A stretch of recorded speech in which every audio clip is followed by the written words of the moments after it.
we're going to be talking about danger cues. We're going to be talking about communication. What is it you think, if you were to predict something right now, Darryl, what are people going to be upset about with what you say tonight or today? How am I going to piss the crowd off? This might not be so bad. This is actually one of the things that I don't get too controversial on. It will probably be, I don't think I'll make anybody angry, but it's probably going to be that we need to return to the old way of doing things in law enforcement. It's just the community isn't ready for it. Mm-hmm. So, on how that works. But, More direct contact with people? Yeah, well, that was, you got to remember, I spent 4 years on a bicycle. Yeah. I in the ghetto or ghetto or barrio. It was one of the two, because we only went where they were, not acting correctly. Yep. And so, we were making, hundreds of contacts a day. So we were talking to everybody, and that ran from crooks to, the decent. The reason you did that stuff is the decent people. And I always tell people the sad thing is I probably saved more children of color being the white cop who cared in the ghetto than anything else. I mean, because that was the whole reason you were there, is to try to get the decent ones out of there without getting killed. Yeah. And it just doesn't get appreciated anymore. But that's the communication stuff is absolutely critical to not get into shootings.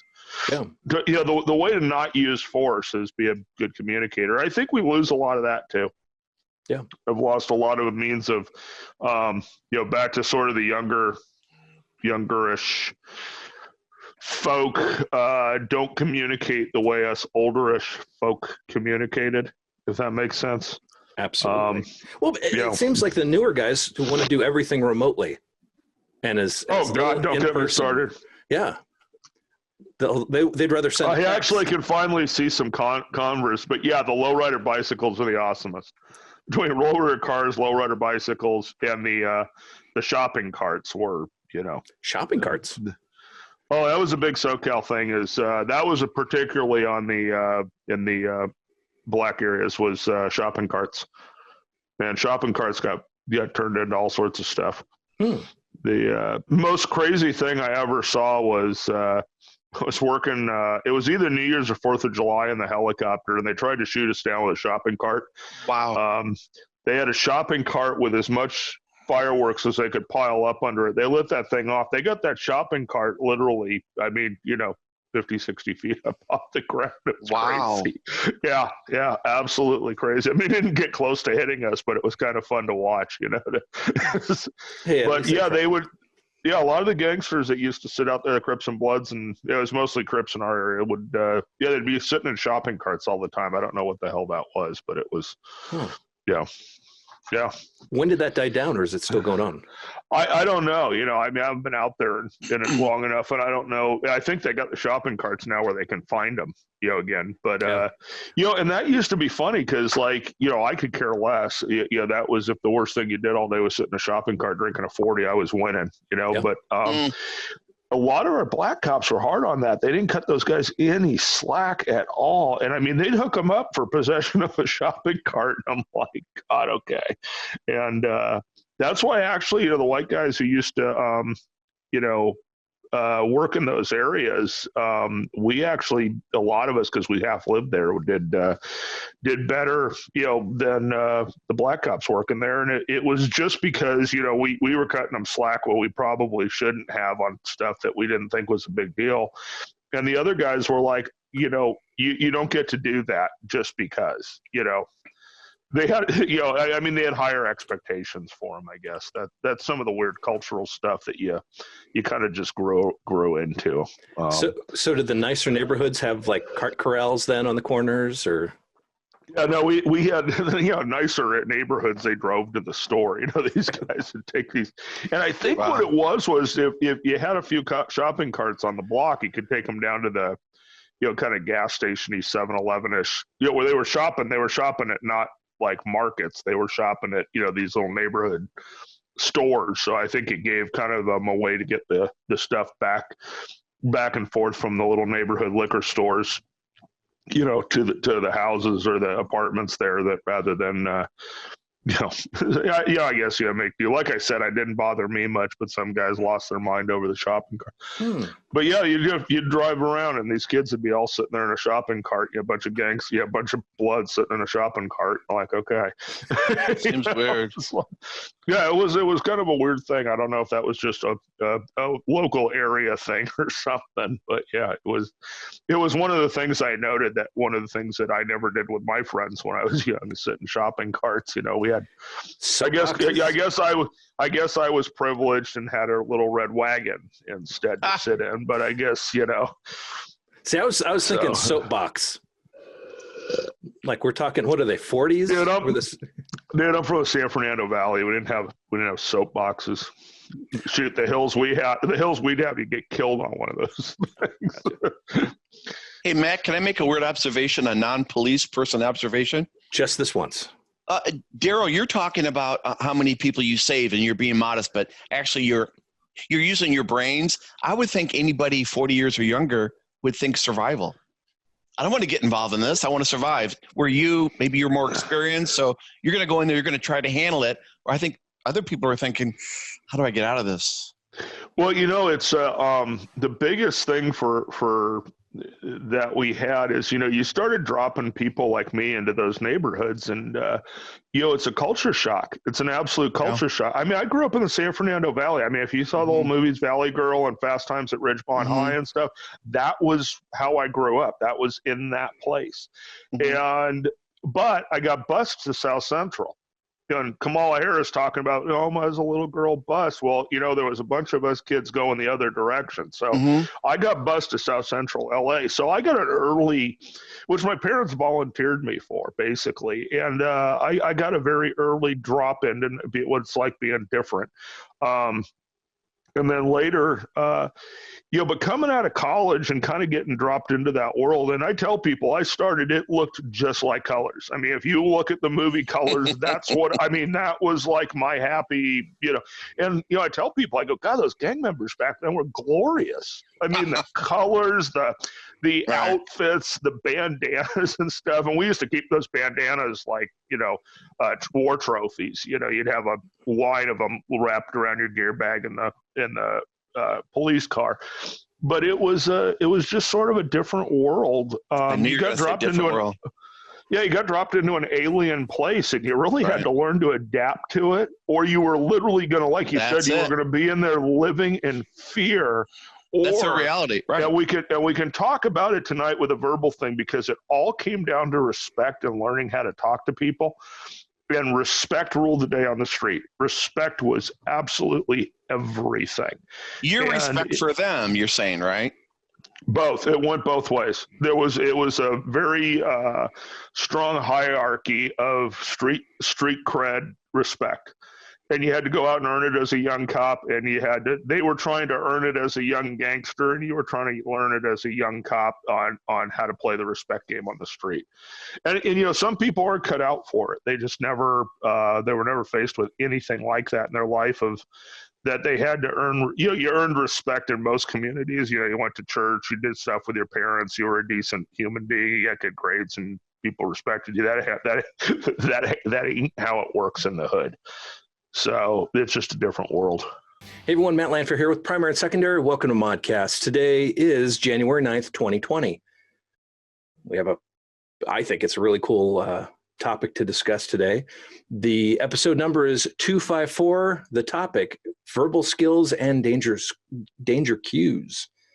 So the reason why I find this to be important is in training new officers and talking to new officers, they usually ask, hey, what's something else I can do? What's something further I can do to make myself more effective as a police officer? And there are typically a couple things that I say, and they're all about communication. It's study and work on more effective communication. Work on your ability to be able to create and maintain small talk. And then also work on public speaking, because pretty much everything we do every day is surrounded by our ability to communicate, our ability to talk. So not everything's quick draws. Not everything is 25-yard B8s. Those are all fun. But we still need to be able to have the ability to communicate. And the ability to communicate can also help diffuse things.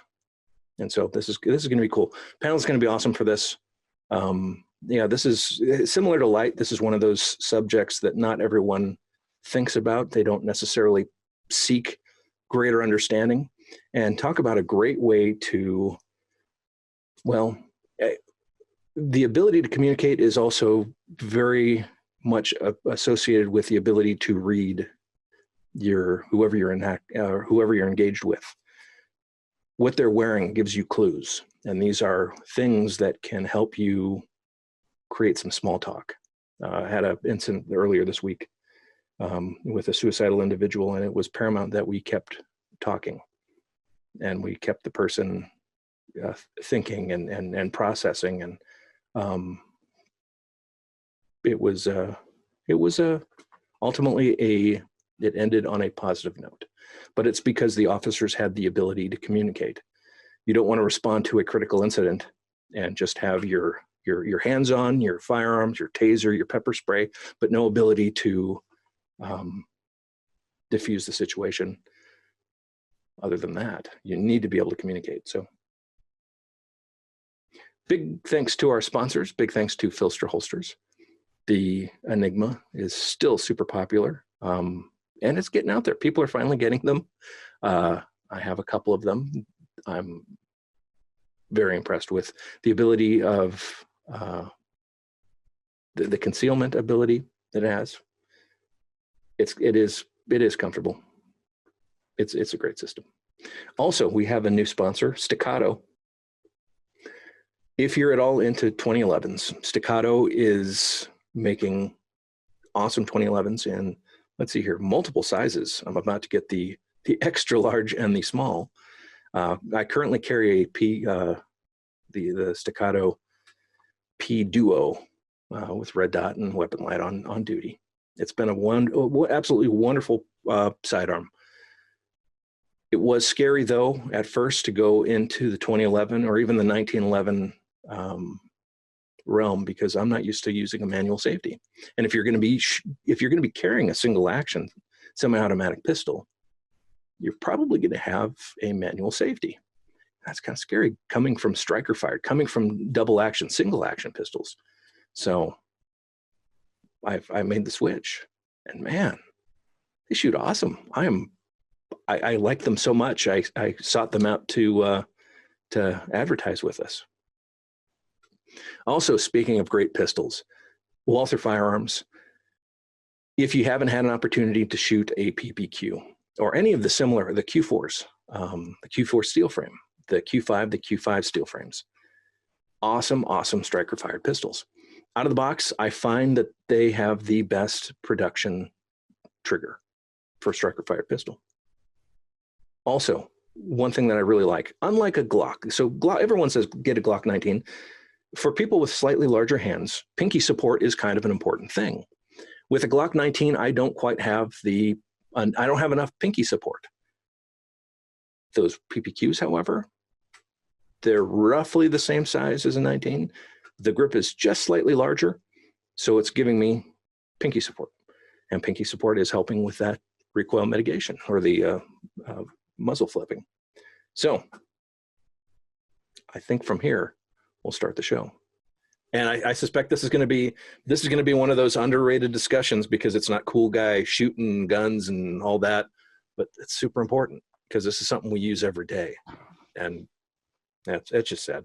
It's sad how some people have this idea in their mind that it has to be, for it to be cool, it has to be some high-speed, shooty, 25-yard bullseye, weapon light crap, which I enjoy. But yeah. So my background's in law enforcement, been doing the cop thing for over 20 years now. Currently supervisor for patrol in my department. Started primary and secondary in 2014 because I did not find that there were sufficient resources online for like-minded people that were really interested in making themselves better. So that's where we started. From there, a couple of us got together for late night chats. And one of the guys in the chats determined, hey, you know what? These chats would be even better if we did them in a podcast form, or did like a video chat. So that's how the podcast started. And that was February of 16. I've been re-releasing those old podcasts, and I'm really excited about them. It's really fun to listen to them because it kind of shows us where we were and they really predicted where we were going, where we are now. The best part about it, though, is to hear some of these guys and consider where they were and to look at where they've been or where they are now and how much progress and how people have they've blossomed. It's been awesome. They've become very successful in what they do. So let's go over to Darryl for background stuff and intro. Let's see. So, grew up in the San Fernando Valley in Southern California, became a cop after college, worked in law enforcement for 20 years, and then got out. I got hurt on duty, so I was medically retired and I still do a lot of various security stuff. I went from a lot of bodyguard work in California to different security contracting stuff here in Texas, co-owner of Hardwire Tactical Shooting, and recently began embarking on a book project for the American fighting double action revolver of the 20th century. So, that's kind of what I do. I've got some unique background stuff on this topic that normally I don't do in my intro. I was a facilitator at the Museum of Tolerance.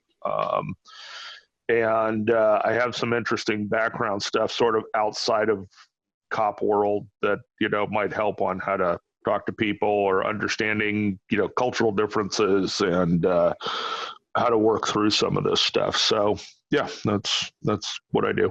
Awesome.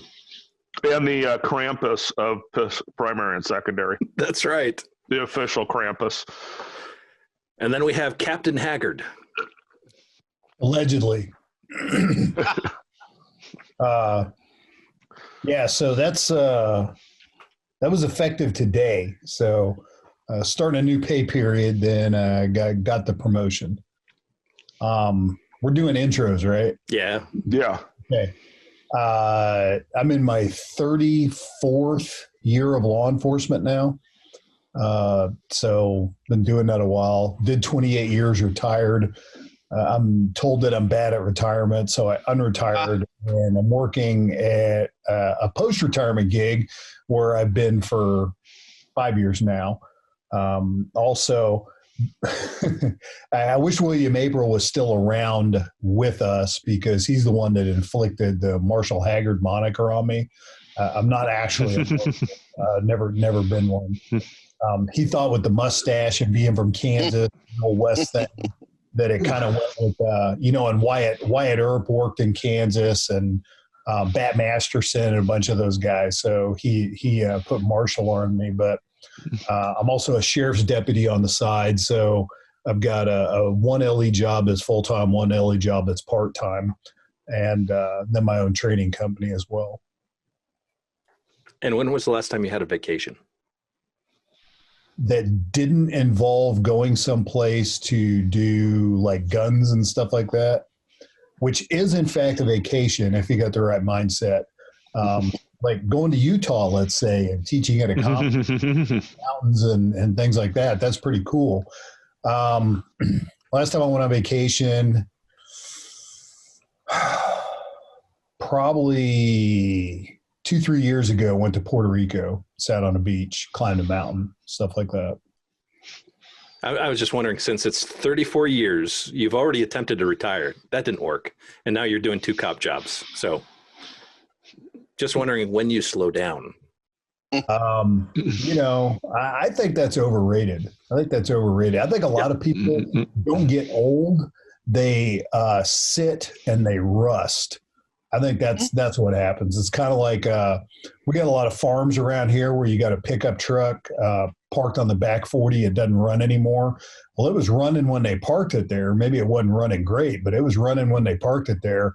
And then you leave it there long enough, it doesn't run anymore. So that's my theory is if you sit on the porch in a chair or, go to the old folks home or whatever, you're just going to rust up and die. I refuse to do that. I just want to farm with a rusty pickup truck.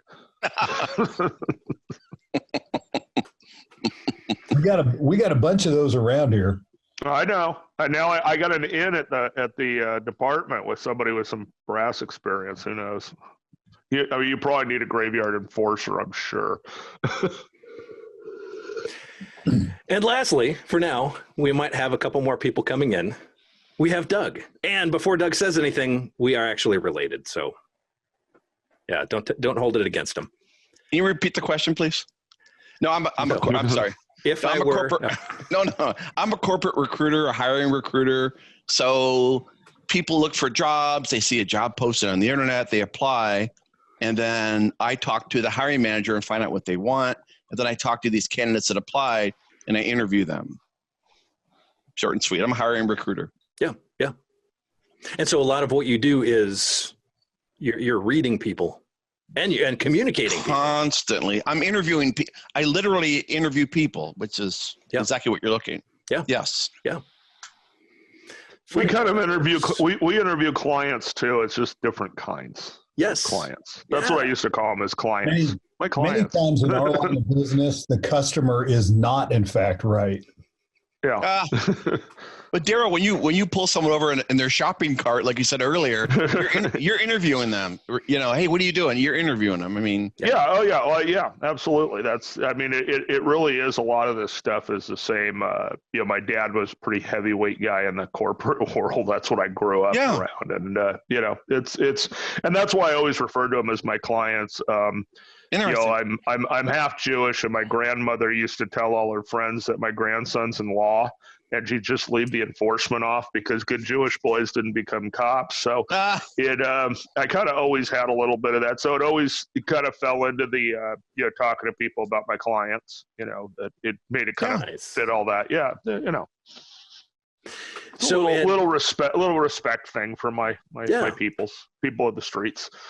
So in your guys' if in your experience, how important is communication, and how much of an impact does it have in your life? That's just a very basic question, but anyone want to answer that? Because I kind of talked about it a little in the intro, but it's extraordinarily important. It's probably like in the police world, it's the very most important thing that you do. Anybody that's been a cop or good cop for any amount of time be able to tell you, I used to pride myself on being able to talk people into handcuffs, talk people down in very high stress scenarios, talk to people in situations where you could leave them, maybe they're the victim or a witness or something like that, something pretty traumatic, and you can leave them with a lot of emotional scars on that, or you can kind of help them along the way.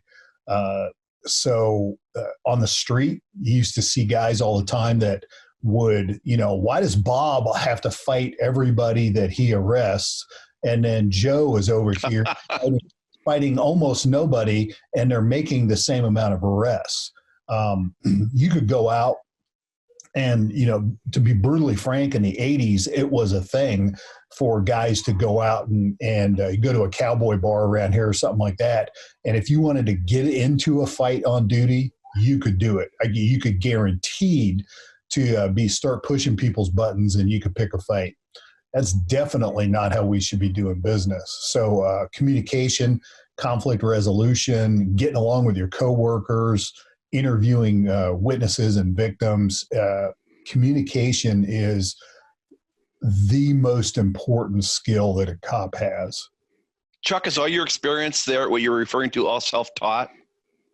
Did you do that in your first 5 years where you're winging it, or you taught?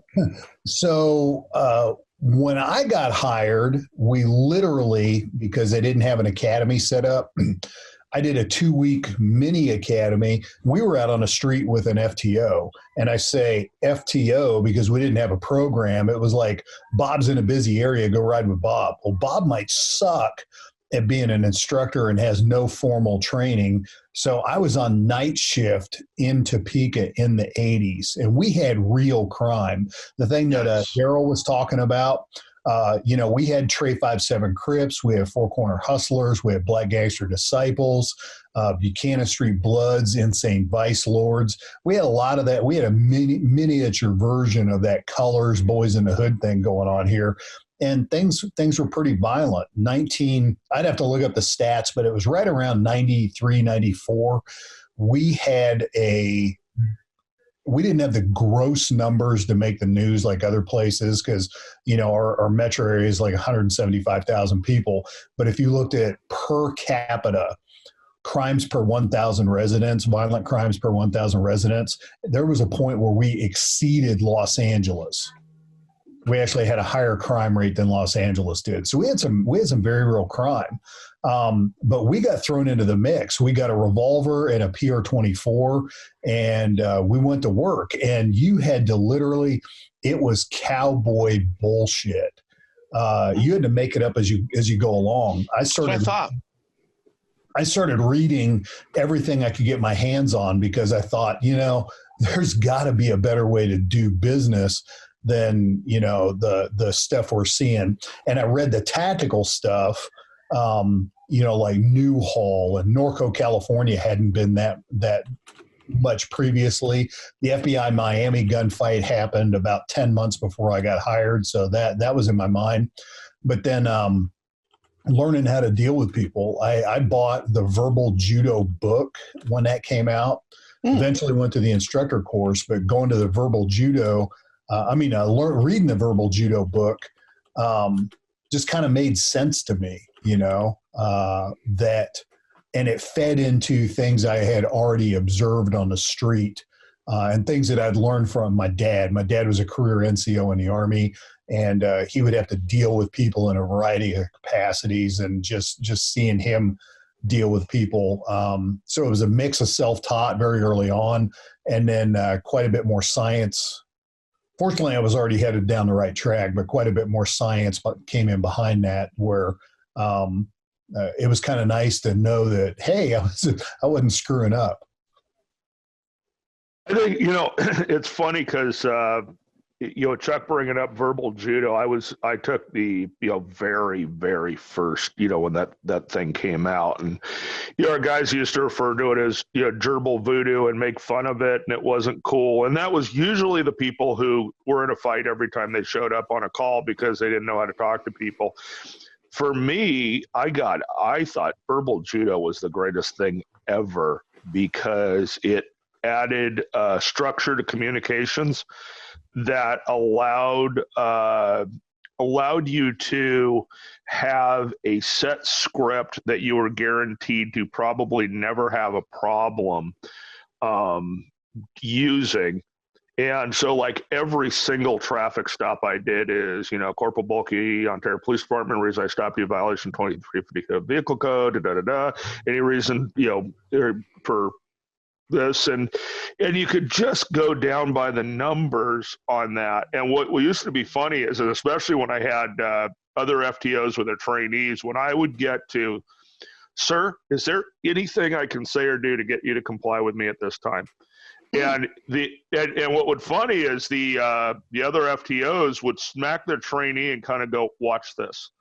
And because the next thing that was going to happen is I was literally going to punch the dude in the face and that was my intro to the carotid, was you were going to get a face distraction, and then I was going to roll in and lay a carotid on, or whatever else was going to happen. But that was the precursor to it, because once you got there, and that's sort of the big thing, it really fit in with the concept of, ask, tell, make, is you understood that all the time, kind of growing up and getting in the FTO programs and dealing with people, is, you'd ask them to do something, you tell them to do something, and make them do it. And that is a kind of cornerstone foundation of what we were supposed to be doing in law enforcement. And that's a lot of what's missing today. Is the verbal judo gave you a structure to work through that was exactly the same in every single report. It was very acceptable to the public. It worked out really well in court stuff. If you were being recorded, now we didn't have body cams like they used, like as the norm today, but we did have, tape recorders. And you knew if you were going to get a real problem child, somebody's got it. And I didn't carry one, but a lot of our guys did. So I always looked at I'm always being recorded. That allowed me to not use profanity. It allowed me to not get emotional about stuff. Because the reality, when you're going through that, a lot of these people are just flat pissing you off. And we've all worked with the guys or gals that's a two-way, that God, they piss everybody off they talk to, or they're always pissed off with something, and they let anger, emotions, and all that stuff get involved. And I think it added structure to not do that. And you always kind of wanted to be not emotionally delved in, and ability to keep cool, and the ability to hide your camouflage your emotions with verbal skills was absolutely critical. Because if you're dealing with a criminal element, they are sort of the kings of camouflage, and it's what they do. They lie, cheat, and steal. That's their job as crooks, is lying, cheating, and stealing. So your job kind of dealing with them was you could never trust a word coming out of their mouth. So you were always trying to read through that. And normally, in normal social interaction, for people who live in a moralistic society and play by the rules, people who lie to your face, it makes you angry. You don't want to, but when you get into law enforcement, or especially anybody dealing with a criminal element, you're being lied to constantly. And you have to have some mechanisms for working with that. And it doesn't matter, most of your street robberies are going to start out with, hey, you got some change, or hey, do you know what time it is? Something like that on an intro. They don't care what time it is, and they don't need the change. That's their intro into victimizing you. And for the citizen side, that's where you got to be able to start reading some of that. And from the kind of police side of the equation, those are our customers. That's our clients.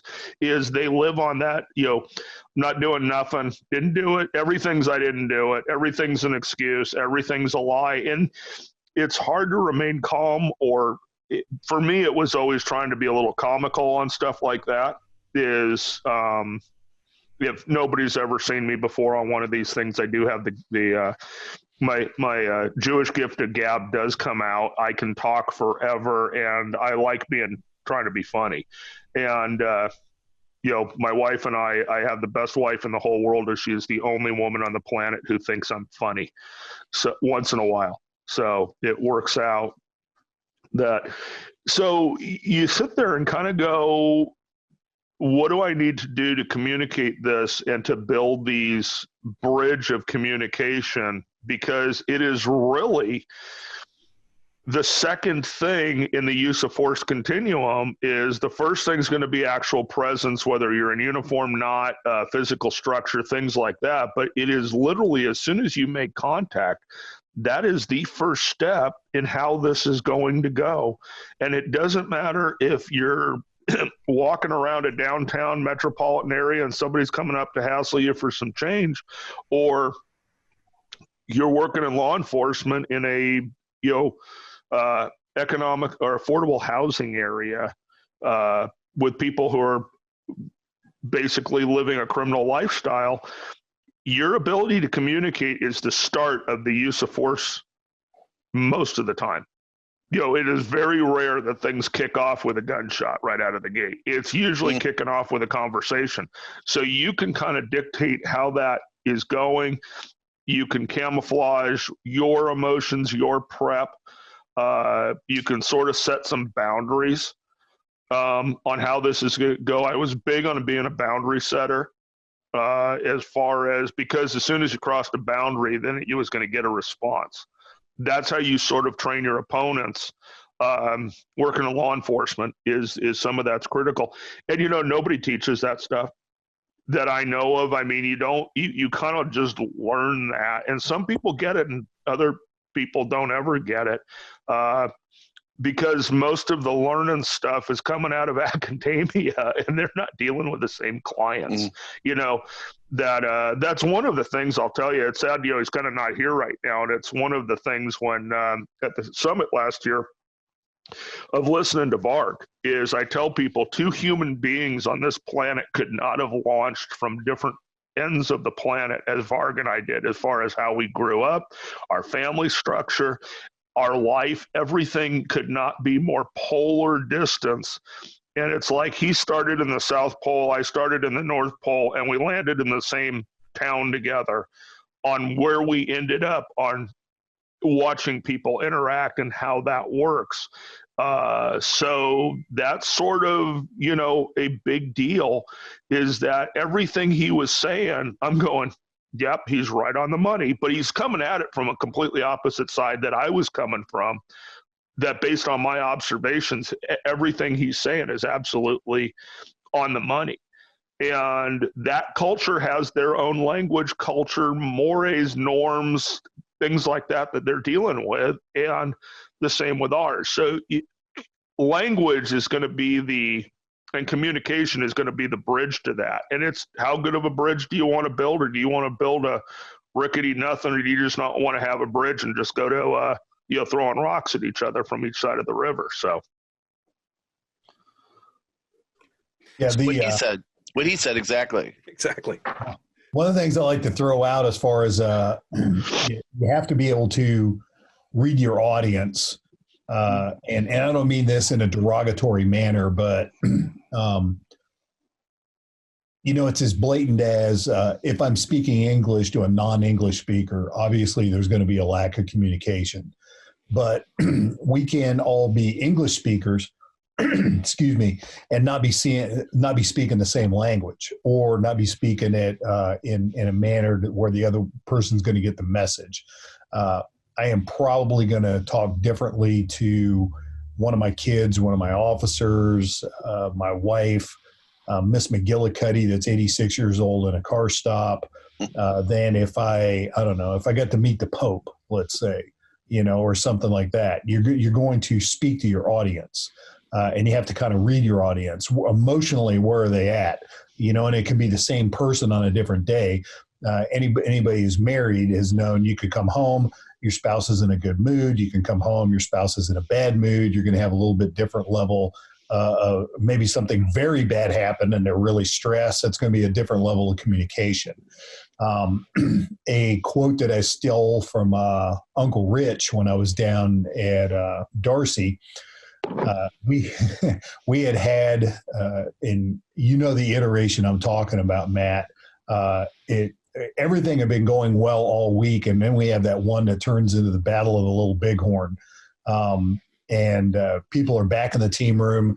Things have gone very poorly. They're all sitting around, kind of bummed out about it. And of course, a big part of why Rich does that is the importance of briefings. Rehearsals, planning, things like that, which hadn't, well, I thought you meant go left. What do you mean? Remember in Lethal Weapon? Okay, do we go on 3? Is it 1, 2, 3, then go? Or, you got to work this stuff out. Mm-hmm. So anyway, there had been some serious faux pas in the middle of the briefing. Mm-hmm. And then Rich hit us with the quote, "People communicate seeking to be understood. You have to communicate so that you cannot be misunderstood." And those are 2 separate levels that's communicating at a much higher level so that you cannot be misunderstood. And that's important. And that part of that is incumbent upon the sender. If I'm launching, like with radios, if I'm launching a UHF signal and you have a VHF receiver, and I want you to hear what I'm saying, I'm going to have to change my plan and do something different. And in verbal communication, nonverbal communication, that's a very real thing. Sometimes you have to evaluate the effectiveness of your transmission. Maybe you have to recode it and resend it. You don't know. Somebody in the chat asked, about talking to people with how do you talk to people on drugs. So I'll steal some verbiage from Force Science Research Center, their instructor class that I went to on realistic de-escalation. And those two words are key there, realistic de-escalation. Everybody thinks de-escalate. Nowadays, they use it in a law enforcement context. Well, he should have de-escalated. It's like the Force. I'm going to de-escalate that guy. Or I'm going to put some hey, Darryl, get the de-escalation gun. We're going to hit this the de-escalation round, right? All of this is communication and utilizing tactical communication and some emotional maturity and emotional intelligence to try and figure out where the other person's from. And then one of the other things you have to do is, when you're trying to communicate with somebody is their radio turned on? Maybe the lights are on, but nobody's home. I teach a class on excited delirium where I talk about this. And to steal a line from Force Science is you can't have de-escalation if you can't make contact. So, literally, if I'm a hostage negotiator and I'm on the bullhorn and the guy's in the attic or the basement and he can't hear what I'm saying, I'm not communicating. But if the guy's on PCP, if he's on meth, if he's in a schizophrenic state of delusion where he's in a delirium state, you might be talking words, but that's not necessarily they're not picking up on that. So part of the communication process is, go back to my analogy on radios. If I talk on my walkie-talkie, and I don't see a reaction, I talk on my walkie-talkie again, I don't see okay, his is turned off. This is not going to be a strategy that is going to work. So part of the communication process is to figure out, are they in a state of mind where human communication is going to work at all? And if so, at what level can you communicate? And then start working through the process of whatever it is that you're trying to accomplish.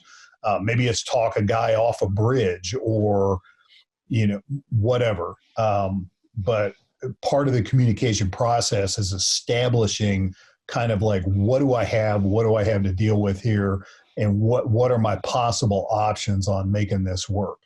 And that's all part and parcel of the process of effective communication and effectively dealing with the scenario as you find it.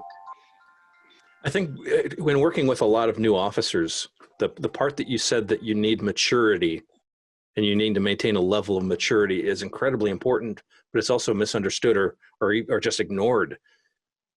Based on my role in a lot of interactions with the public, yes, I need to maintain that maturity. And sometimes my maturity needs to make up for the people that I'm interacting with. And I need to completely change up my strategy so I can talk to them all the time. I tell them, because I have a bunch of young guys that I work with. They're 22, 23 years old. And so police work, back me up on this, Darryl, because the common term adulting, man, I just can't adult today. Well, the biggest, somebody calls 911. Hello, we can't adult today. We're bad at adulting. We're having a fight. We send somebody to come adult for us. So you're dealing with other people's inability to adult, and you have to show up and be a super adult to get their shit all in one bag. And this I was just going to quickly say, this isn't necessarily exclusive to police. Everyone interacts with other people that are dealing with this. It's funny, as one of my big tactics that I would use is I would throw verbal flashbangs into stuff, and it was over adult conversation. So talking to crooks or people who are jacked up and they're in a tire, and I'd start using these $27 college words in these conversations, and you can watch them sort of glass over a minute, because when you're dealing with people, and this is sort of kind of gets into the dropping F-bombs in a conversation with people who use F-bombs as, nouns, verbs, adjectives, pronouns, adverbs, it kind of your basic conversation with Marines. It's that's what you're a lot of times dealing with in the street. And, one of the funniest things with the verbal judo I used to love is, you'd walk up to on a car stop and go, is there any legal reason or justification for violation of vehicle code 22350 that you have just been observed doing? And you get some of these people go, they're trying to think up some BS story, but then they go, what does justification mean? Or, when I'm out on the street and I'll start throwing some words out there. And again, I trying to always talk like you are being recorded is sometimes throwing a word they don't understand, but it doesn't, they're trying to process the word, sort of sets a stall in their head.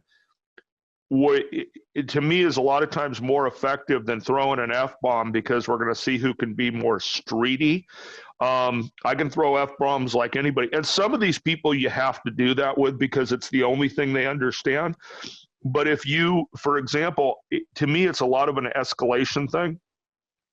If 1 second I'm sitting there on some level of sort of high English speaking to them like they're the King of England, and then all of a sudden I start dropping an F-bomb with it, it sort of triggers that maybe we just went to a different place. And again, that's verbal communications. I'm using words to convey something that is probably better than using force to do.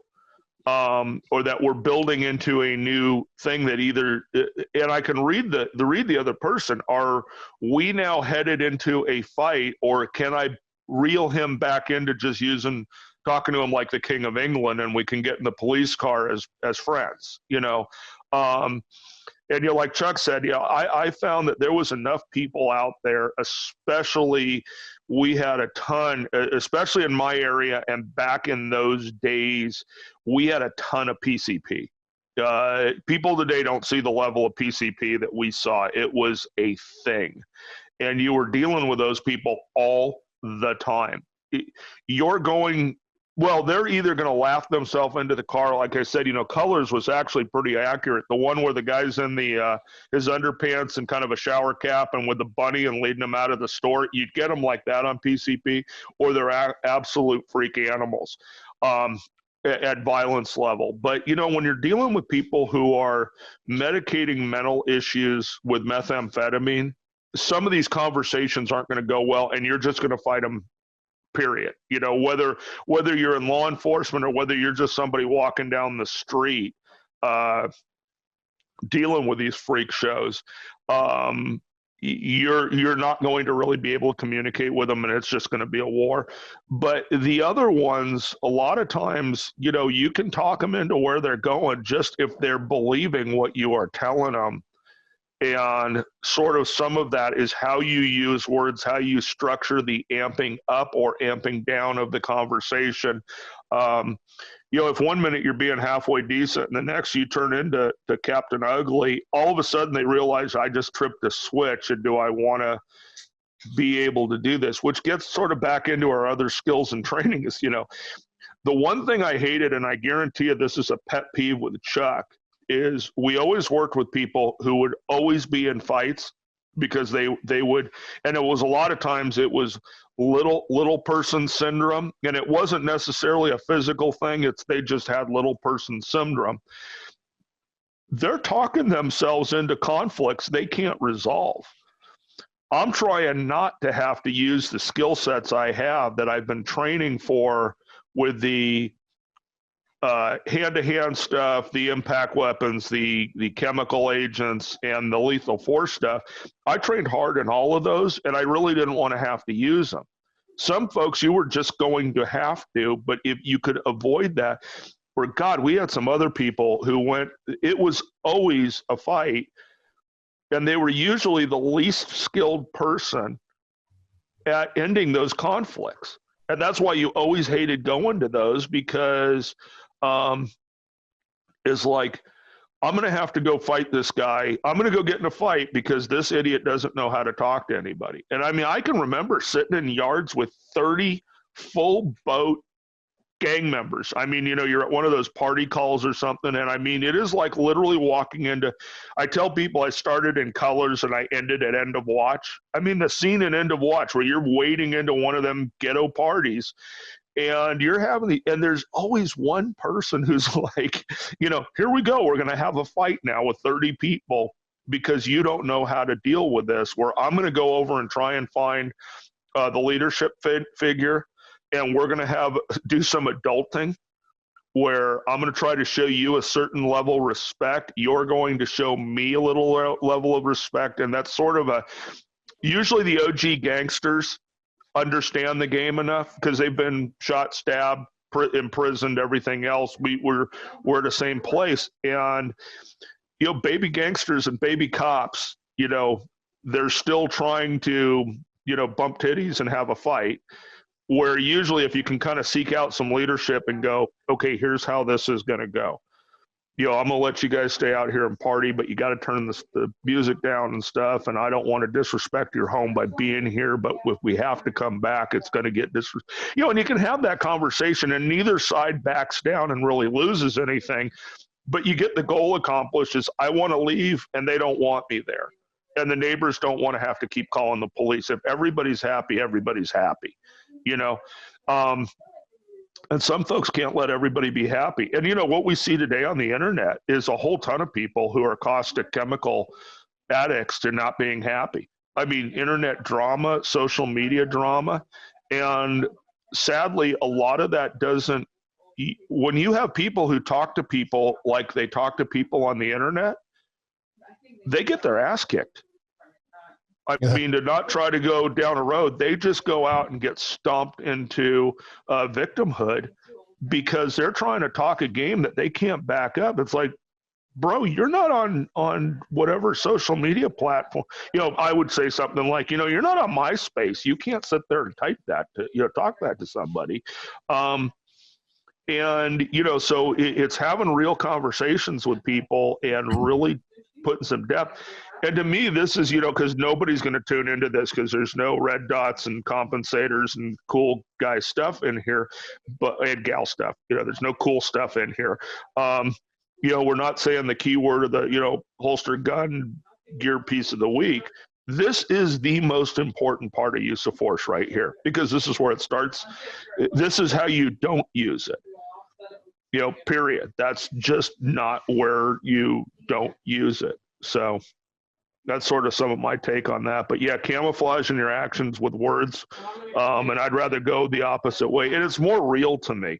I remember one of the famous gun writers writing, you need to talk to these people using language of the streets. Do the crooks understand that you're full of crap? Some soccer mom going, hey mofo, get off the, they know you're that's not you.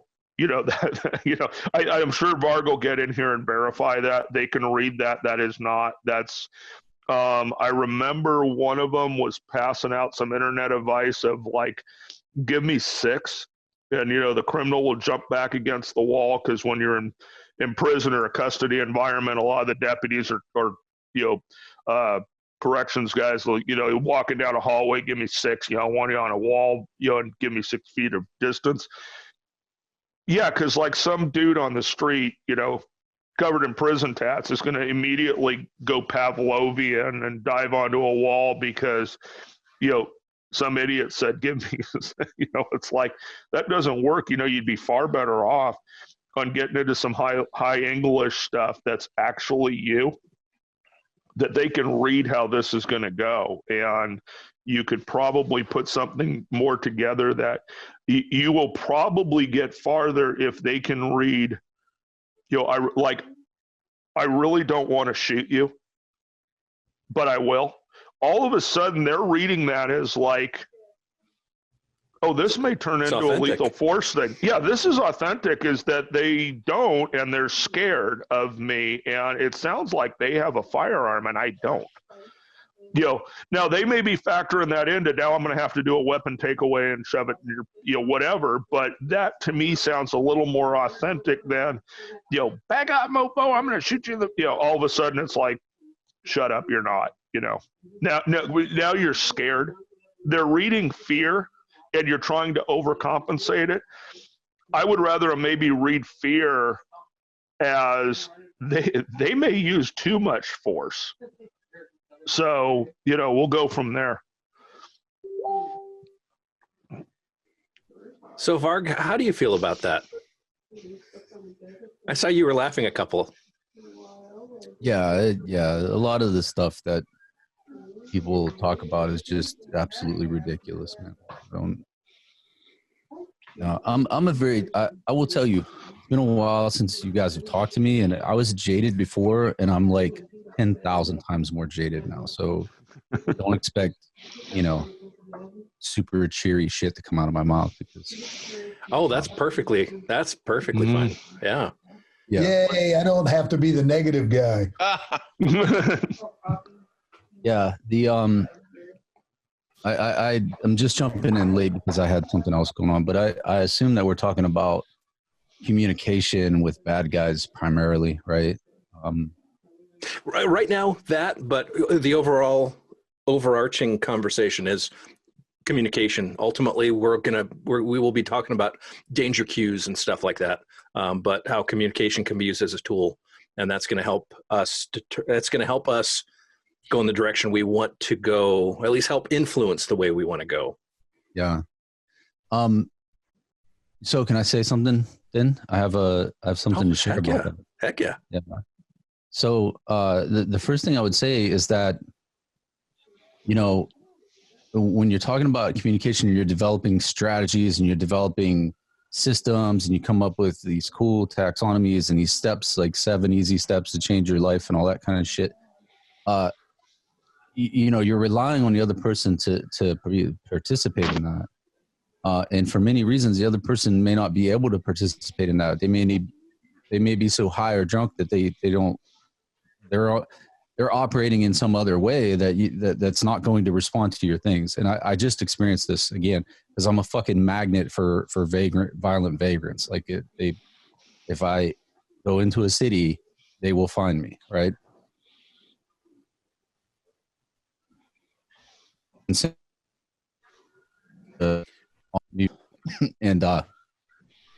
it wasn't New Year's Eve, it was the day before, so it wasn't quite crazy, but it was just packed because they do the lights thing and they got like one of the million lights displays in the country and all that stuff. So we went up there for that, and I had my 2 daughters with me, and it's just thousands of people, and it's these little walking streets. I don't know if you've ever seen the city, but it's the oldest city in America, and it's very small walking streets.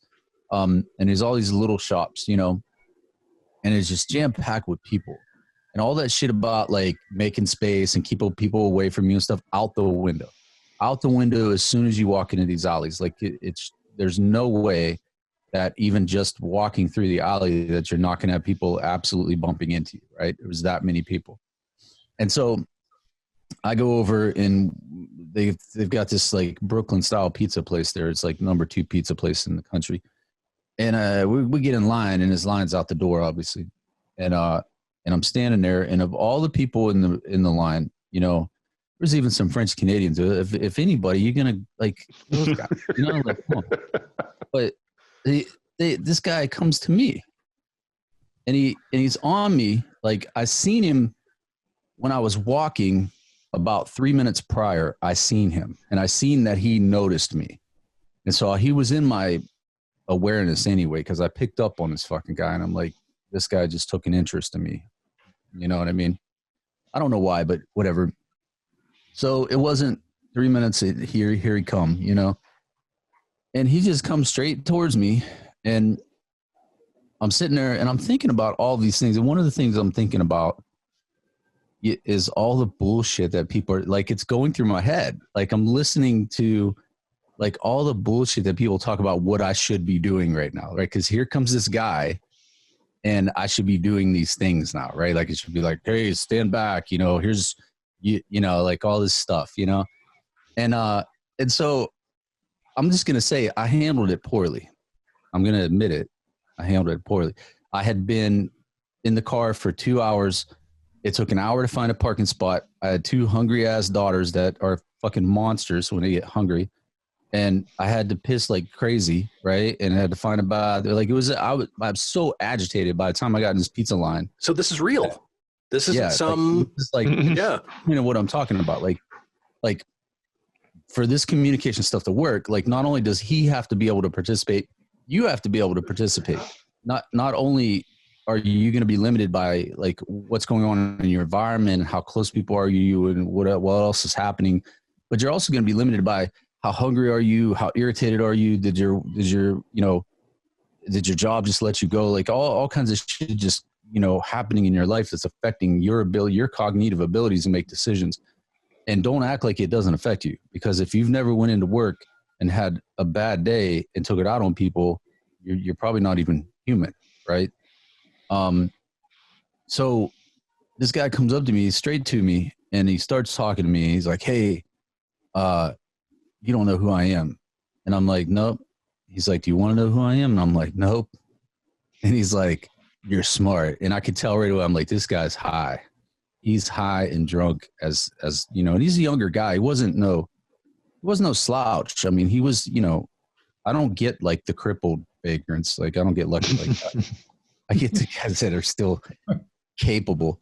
He's a younger dude, and he was pretty, physically active looking, and obviously drunk. And he begins to tell me that he's a CIA, that he just bought that entire city for $5.8 billion that day. And so obviously I'm dealing with someone who, it doesn't fucking matter what I'm going to say to this guy. Like it really doesn't. Like I have to just figure out how to keep this guy going enough until his attention spins away from me and he's off to some other thing, right? Like that's where I'm at with this guy. Or I'm going to smash this guy. Is going to be one of the two things that's going to happen, And there was no opportunity for me to be like, stand back, all this stuff, because eventually after he's talking for me, I say, "Hey, why don't you take a walk, man?" He just looked at me for a second, and I said, "Seriously, you need to take a walk." And my daughters are like, "Oh shit, man." And I'm starting to get like visibly angry now. And I said, "You need to take a walk, man. Go fucking bother somebody else." And you know what he did? He fucked me up too, because I was like, damn. He looked at me and he said, "You're acting scared." "Yeah, I think you're scared of me." And I was like, "Yeah, we couldn't be miscommunicating anymore right now." like this is just not working out between us, And so I didn't want to escalate it, because obviously he's drunk, he's high, and I don't think he was looking for a fight. He was just a lonely ass dude with crazy ass ideas that he just wanted to express them to somebody. And I didn't downplay the fact that, I was watching his hands, I was doing all the things, but I'm not uncomfortable in that setting. Like if somebody gets close to me like that, I'm not uncomfortable with that, in the fact that you just have to push the correct button on me. And then that's, that response is going to be automatic. I don't even have to think about that. Like I might not even be able to stop it. Right? It's just an automatic thing at that level. So I don't even have to plan for that or none of that. Like this guy, if this guy pushes the right button, then he's going to hit the earth at like 75 miles an hour. So I wasn't scared. I wasn't worried. Like I wasn't but I was getting pissed, and I didn't handle it properly, because I escalated a little bit with the guy. Because like a lot of people right now, I walk around in a pretty escalated state as it is. I'm very much ready to punch people in the face now. And that's not like what I would speak in the past, but I'm telling you right now that my attitude is changing. Definitely. I think it reflects the world around me. And so keeping that in check and trying to, but I escalated that and things like that. But my point is that there was nothing I could have said to him that would have changed anything, because he was in another state of mind that's not logical, it's not rational, and he's not going to participate in the communication strategies that you're developing, right? Like you go to a class, you go listen to these instructors, and they talk about these communication strategies and these, developing, rapport and things like that. When you have someone that, for whatever reason, isn't participating with that, you're closer to chaos theory than you are any other kind of system at this point, right? Like you have to be ready to deal with like unknowns that are completely unknown. You don't know where this guy's going to go. He could go from, talking wacky to homicidal just like that, right? He could go from talking wacky to, trying to be your best friend, right? And people just trying to shake your hand and stuff. And then you're presented with this problem. Like if this guy's like, oh man, shake my hand. What are you going to do? Like a lot of people are gonna be like, get away, back up. At that point, we're just like, before coronavirus, like I wasn't as concerned with shaking people's hand. Now, I don't know if I want to shake anybody's hand, but if your handshake is the preparation for an arm drag, what the fuck are you worried about? You know what I mean? Like, you could pull somebody into a fucking elbow in the face so hard, like or anything like that, or drag them and get their back and do a seatbelt on them, like whatever.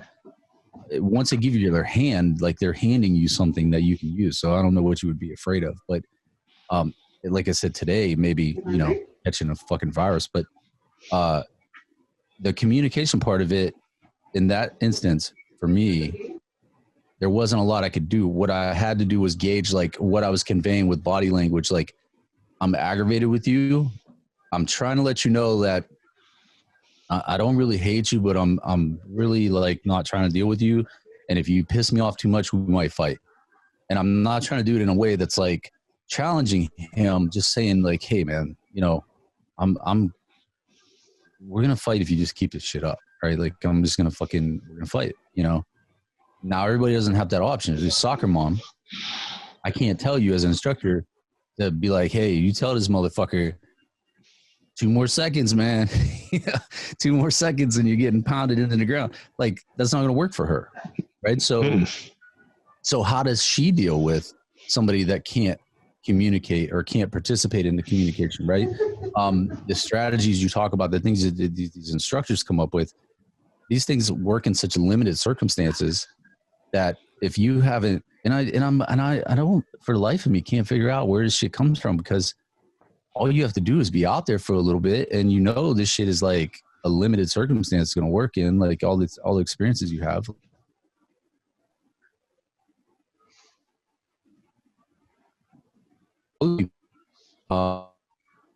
As because there's a lot of experience right now. How do you adapt your students that are not combatives or not like, killers, and taking them to the point to where, okay, the strategies and things might not work here because communication is not actually possible on a normal social level. Now it's going to go more to an animal level where I have to the way I put it is I have to appeal to his instincts. You understand?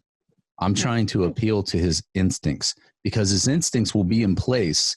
They'll be cognitively different a little bit, but they'll still be in place when he's drunk and high. They just might be slow or not picking up properly, but I'm going to try to appeal to his instincts. I don't need to communicate with his logical brain. I need to let his reptilian brain know that you're in fucking danger if you keep this up, so we're trying to appeal to his instincts and just say, hey, it's, go down the street and talk to somebody else. Right. But I'd be interested in hear what other guys have to say about that particular part of it. Well, I think the fact that you just brought up the fact with COVID and everything, everyone is elevated. So all of a sudden we all start with, we have negatives that we have to overcome, and that includes ourselves. And the fact that the example you just gave is wonderful because it's real life. It's not this sterile environment and, okay, I'm going to say this and you're going to do this. No, this is real. And I don't think enough people recognize that. Too many people train in this sterile environment and expect non-moving targets. Well, life happens, and we're affected. Emotionally, we're affected by things. And right now with COVID, going to all these calls as a cop, people are definitely acting different right now. Darryl? It's been that way.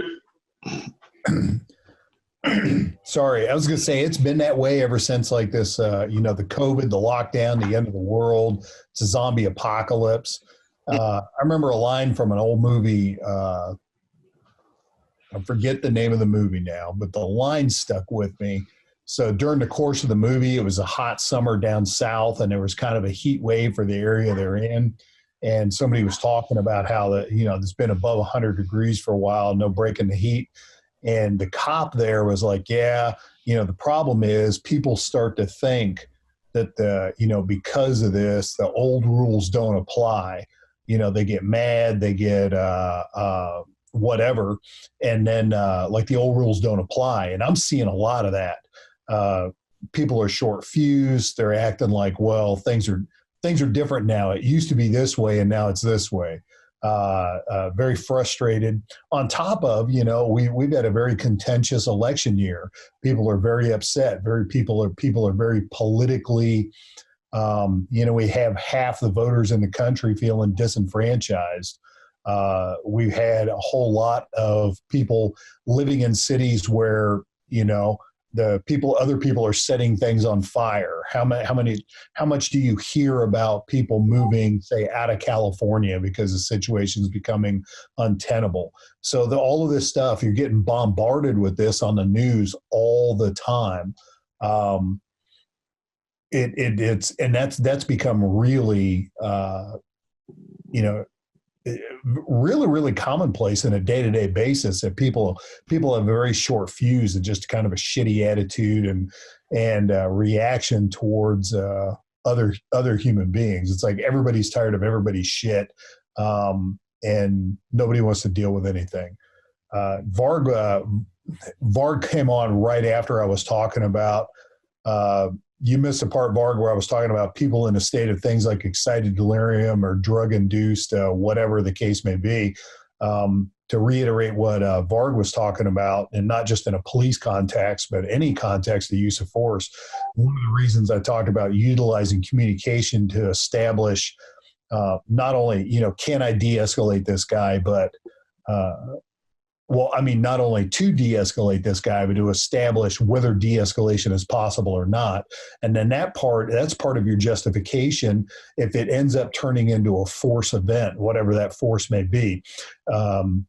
One of my students who lives in Hawaii hit me with very shortly after some of the instructions she received from me, had to deal with a crazy dude and ended up pepper spraying this guy in the street and having to get her daughter out of the situation and stuff.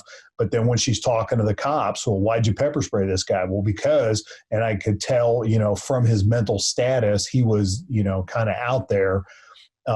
Probably on drugs, I don't know, but it was establishing a heightened sense of awareness and the idea that it's not that I was talking mean to this guy, it's I could not talk nice to this guy. This just simply wasn't going to work because of the mental status or the, the chemical status of the person I'm dealing with. So it's not, the communication just isn't for the communication, but it's establishing the situation that you're dealing with, and then your articulation of, if you had to use force, that's part of the justification on your mindset on why that happened to begin with.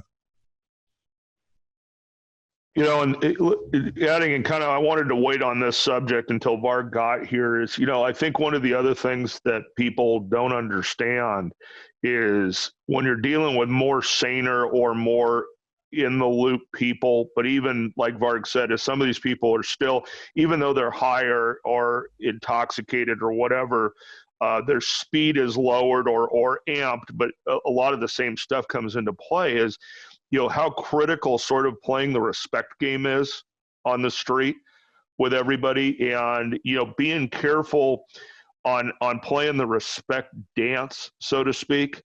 Is, I see a lot of people who are trying to pull a bravado thing with a person who you are going to now have to engage in a fight for no other reason than you tripped their street cred trigger. Is that, you basically, it's a lot of this is how do you come up with a win for everybody, whether it's like, hey bro, congratulations on being the mayor, but I'm not from here, so somebody else may, find that to be a better thing. You kind of play into that if again, or and I'm as guilty as Varg was, is a lot of times I fall off the the wagon of being reasonable and using your training and stuff, and you just get pissed.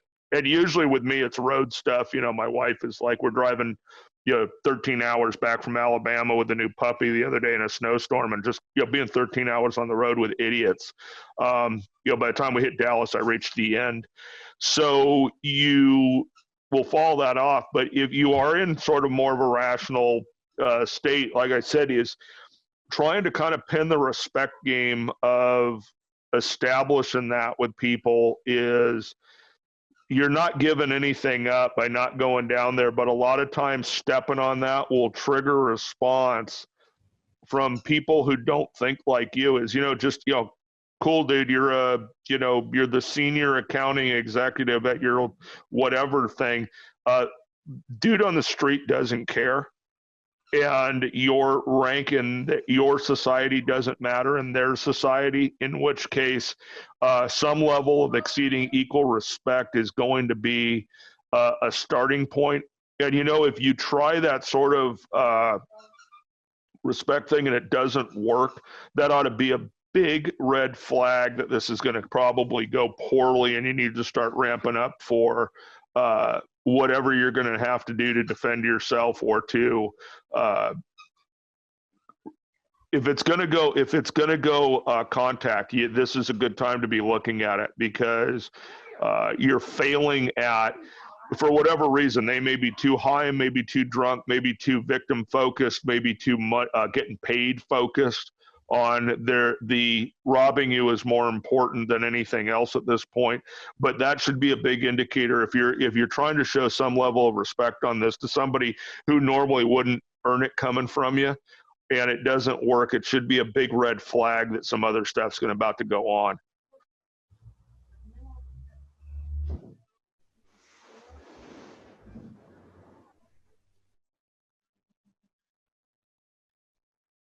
Yes. Was I muted or something? No, yeah, we were waiting for you to talk. No, that was, usually if I'm taking a breath, I'm done. So. Well, all of this is, and it sounds like we've reached the point with the topic we're talking about. This is the point just before either we're going to go hands-on or something's going to happen. What about prior to that, though? What about those small talk skills? What about those clues that you need to hone in on to determine the direction of the conversation, or whether your conversation is even worth it? You have to be good at those to start with, right? Like, yeah. So I think it would be really beneficial to go in reverse a bit and cover some of this stuff, because Doug and I had this conversation, was it yesterday, talking about, okay, how do we build these skills? Because there's no manual for it. There is no training class. How do you build your communication skills? How do you build your small talk? Because small talk, in my opinion, is huge.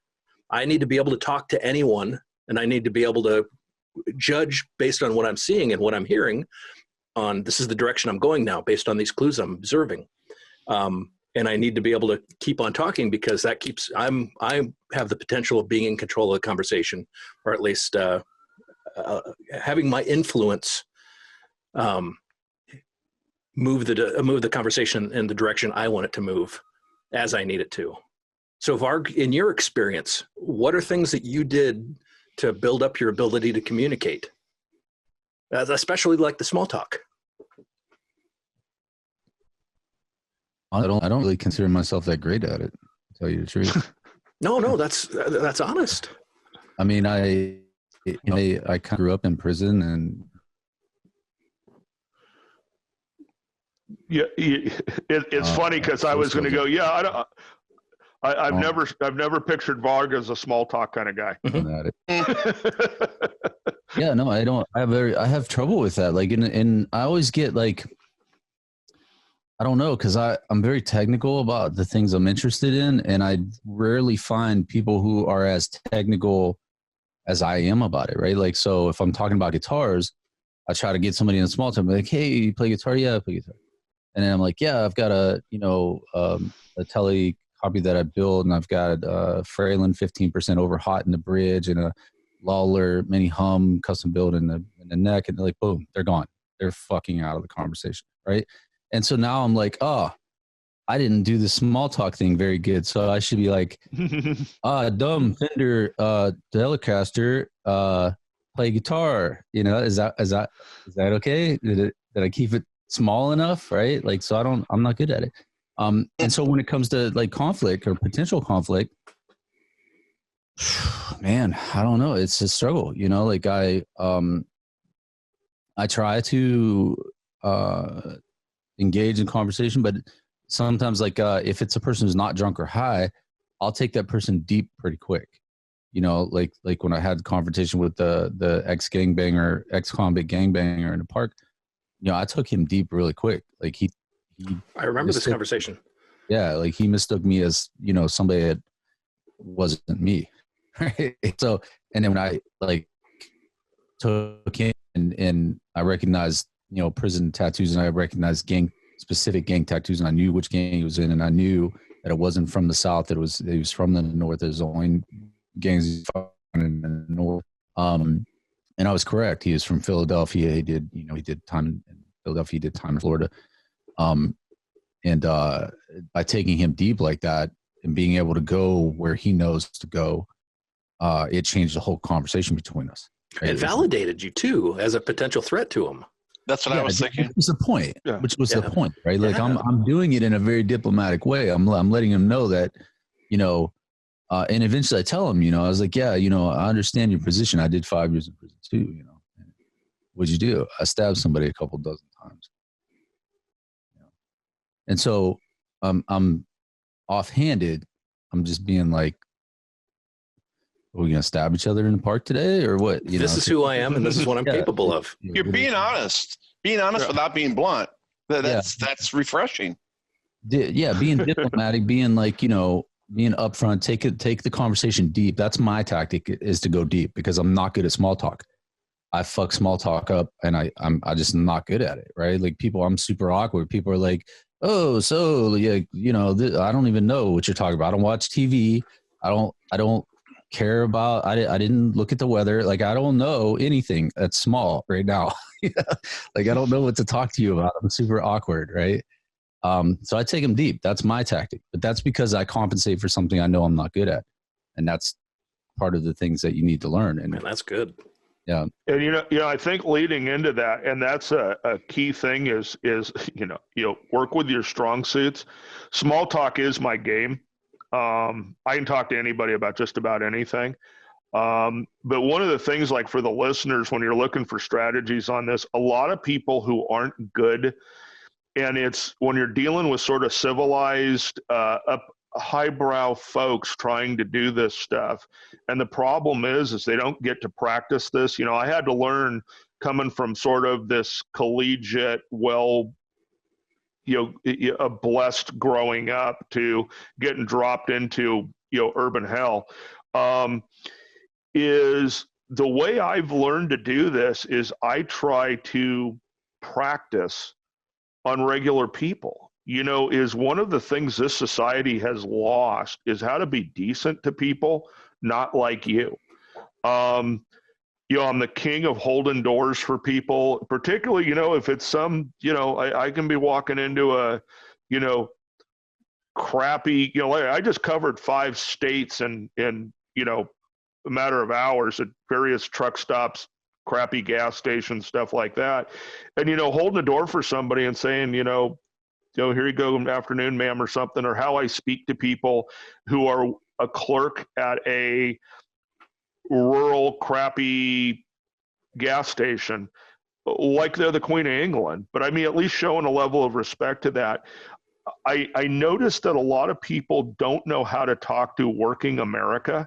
Yeah. As far as how do you talk to, I mean, you would be shocked at how well you can do at the post office if you just speak decently to the people who work there, because everybody's crappy to them all day.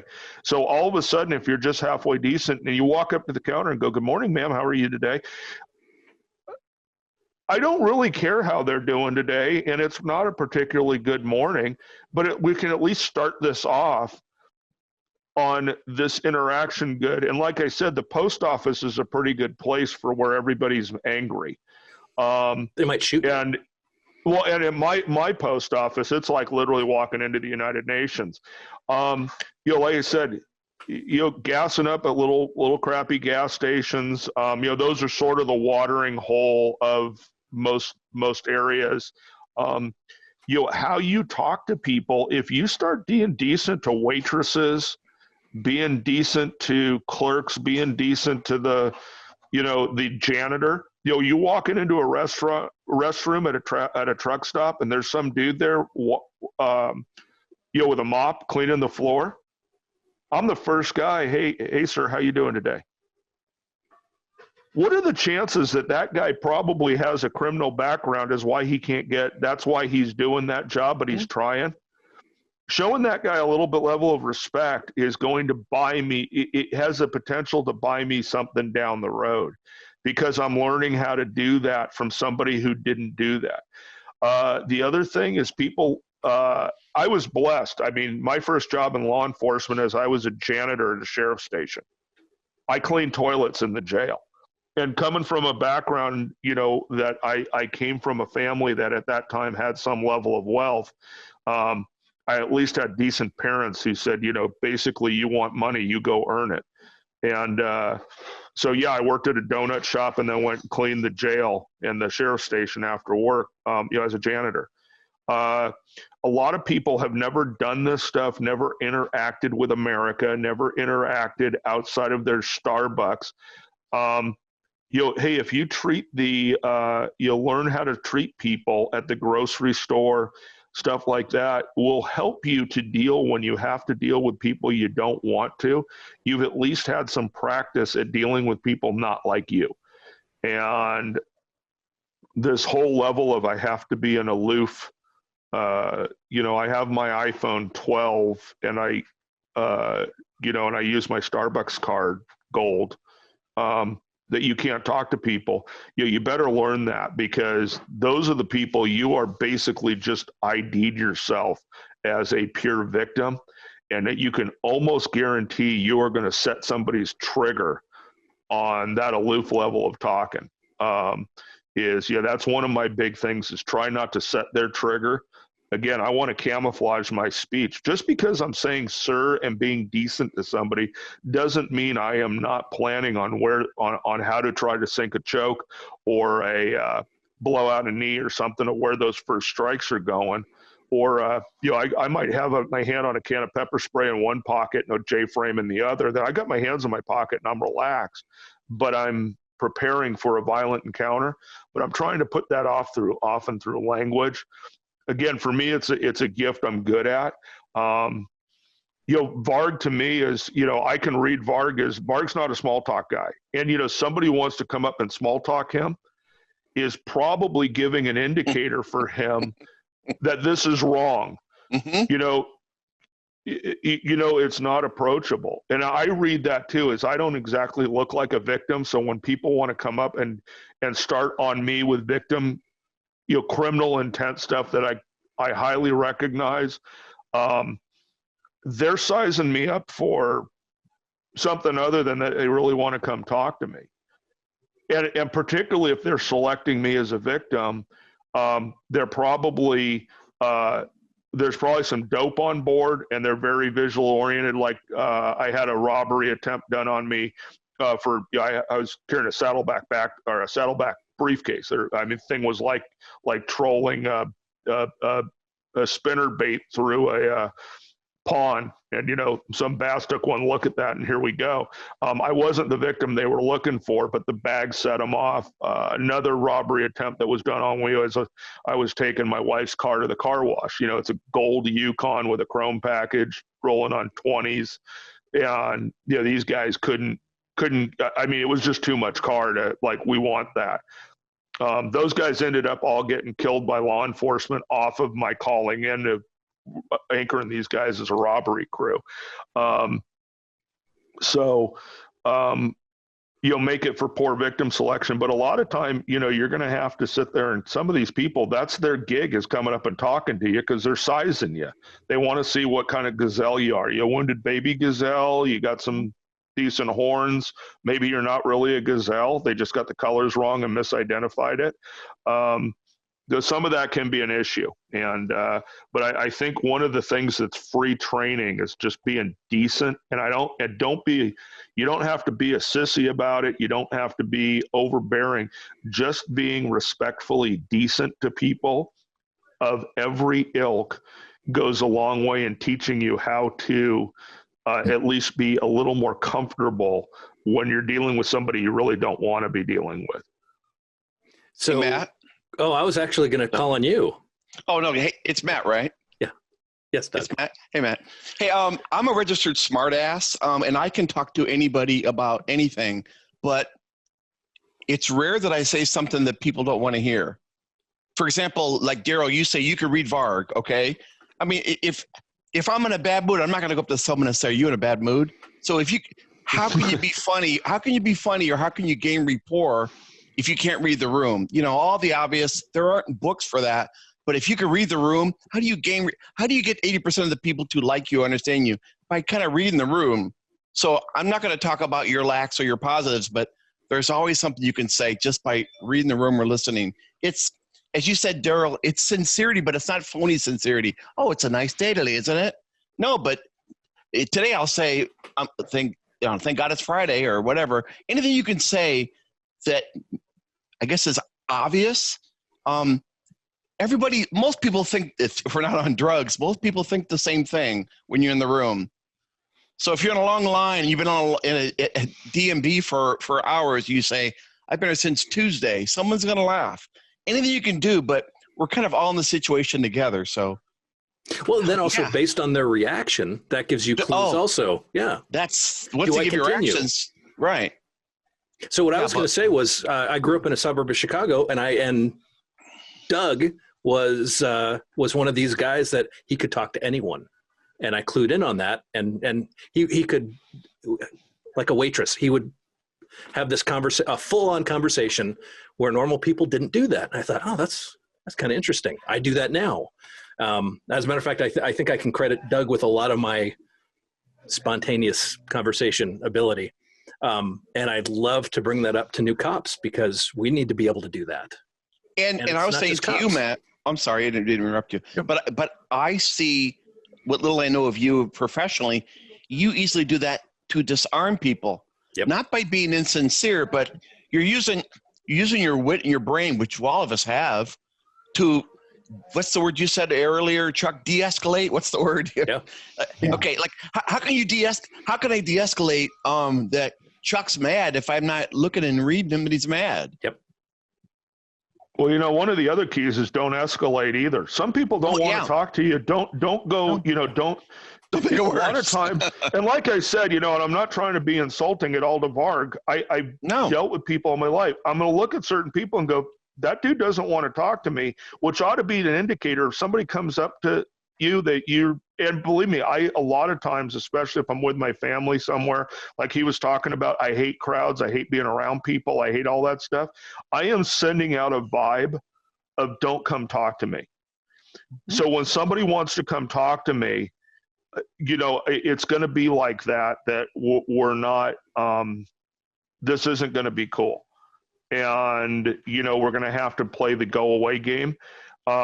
You know, kind of what I'm talking about, I'm being decent to people. Some people have to talk to you because of their job. You know, the poor person checking you out at the grocery store line, they don't have a choice. They're having to talk to you. So that's what I'm saying. Practice being decent to them. But on the other hand, you know, a lot of people don't want to talk to you.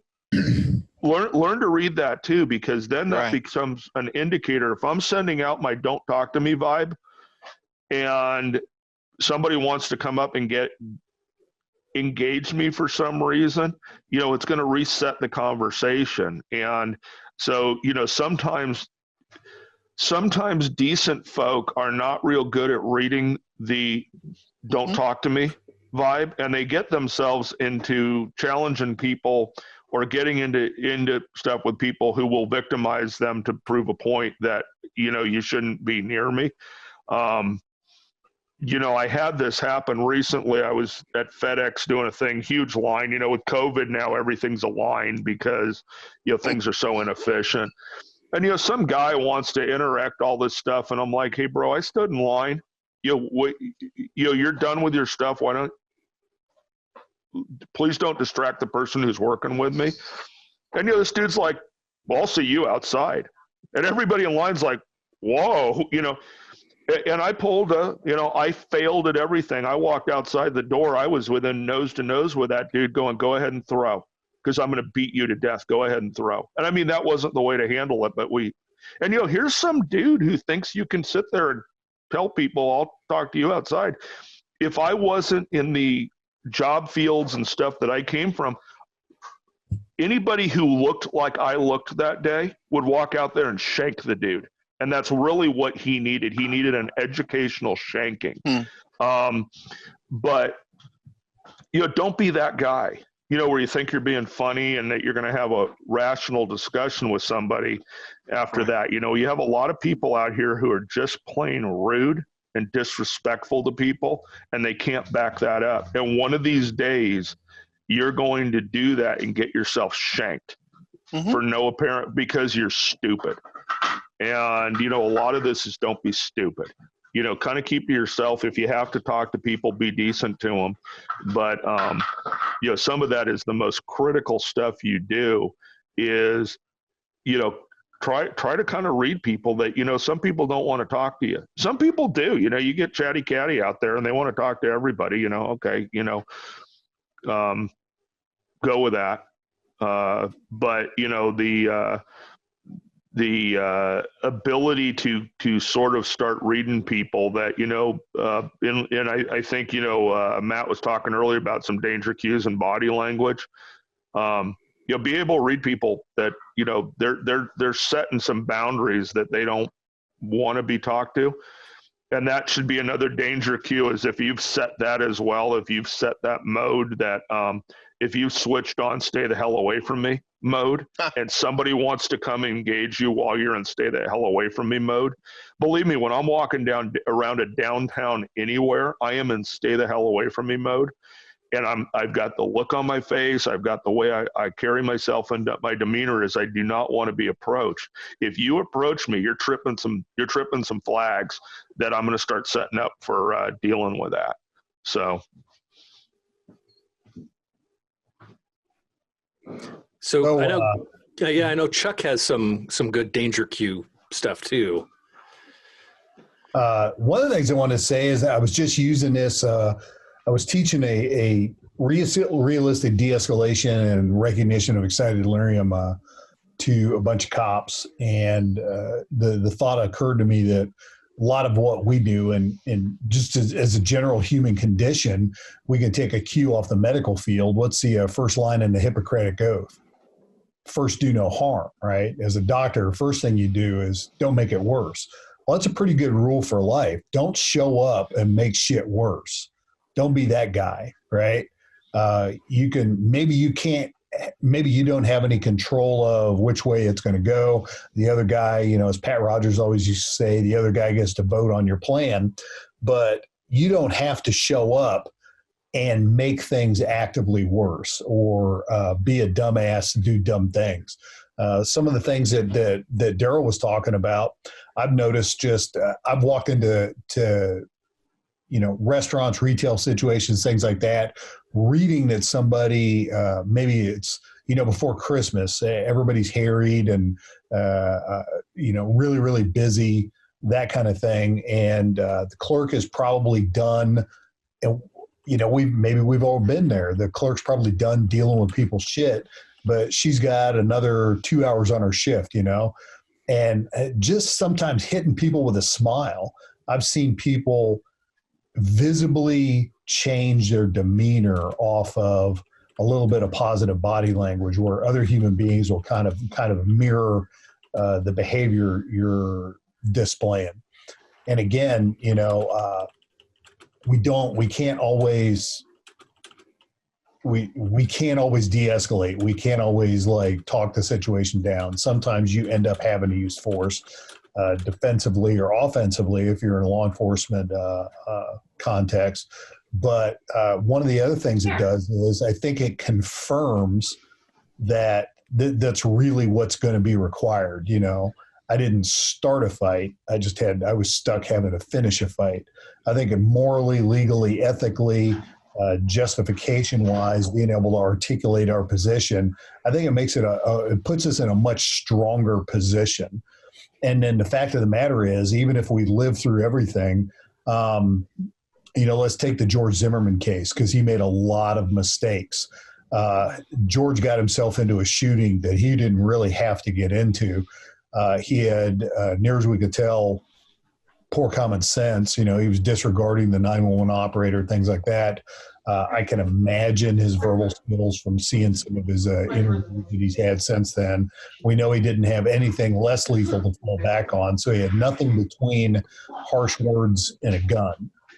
Ended up in a fatal shooting. And, he prevailed in a criminal trial and was found not guilty, but holy crap, at what cost? The guy's, he's lost his job, he's lost his house, his marriage is broke up. People in the industry tell me he's like $500,000 in the hole on legal bills. That's just, if I can Obi-Wan that, if I can be what these are not the droids you're looking for really comes down to, as that's your Sun Tzu. If you read your Art of War, what's the greatest victory in a battle? Is winning it before it's fought and then not having to fight it to begin with. That's the greatest victory. And I think too many people, too many guys especially, dude bro this stuff. And what they want to do is it's like buck a deer thing, what a buck deer do? Oh, you better back off. No, you crash, crash, crash. Well, that only works. And Varg, I know, I've watched Varg talk, and he's pointed this out in a manner better than I can as far as verbalization. But you may be the buck deer, and you think you're going to buck deer crash this other guy, and it's going to be a fist fight or whatever. And I used to see this around here in cowboy bars a lot. Well, what if the other guy doesn't want to play that game? What if he's going to stab you or shoot you in the face? That's a very real possibility. The only reason, the only reason certain things actually work, MMA, jiu-jitsu, things like that, in the way that they do in a competitive field, is we've agreed on the rules. And like when Craig Douglas is talking about ECQC and some of the tactics, Cecil Birch, Larry Lindemann, and those guys, some of the tactics that they utilize, that they key on in that position, is there's a lot of things you can do. And I'm not getting into the whole sport versus non-sport, because that's just complete BS. But certain tactics you want to prioritize, because that's just the way it is. I can tell you as an absolute fact that in all of the UFCs that Hoist Gracie fought in, he was really sure that when he was fighting the other guy, there wasn't going to be another guy jump in to help that guy, and the guy he was fighting wasn't going to pull a knife and stab him. That was a given. Well, on the street, that's not a given. And even if you're the baddest guy in the world, I can tell you, as an absolute fact, people that know me know, like, this elbow, it doesn't, that's as straight as it gets anymore. It doesn't work right. Why? Because jiu-jitsu on the pavement is different than jiu-jitsu in the mat room. So, I don't take this as impugning my masculinity if I can Jedi mind trick my way out of a fight or talk somebody into handcuffs, because I've been hurt in fights. I've had to deal with weapons. I've been shot at, et cetera, et cetera. And I'd much rather have my Sun Tzu and, these are not the droids I'm looking for, and the satisfaction of winning a fight that I made never happen. It's unfortunate because the whole Sun Tzu thing, it makes so much sense. It's logical. It could work, but we have so many people that have this self-fulfilling prophecy. I deal with cops. I read on Facebook, on social media, people saying they just want to, today I want to ruin someone's day, or I feel like a gunfight today. What the hell are you thinking? Even thinking that's the wrong direction.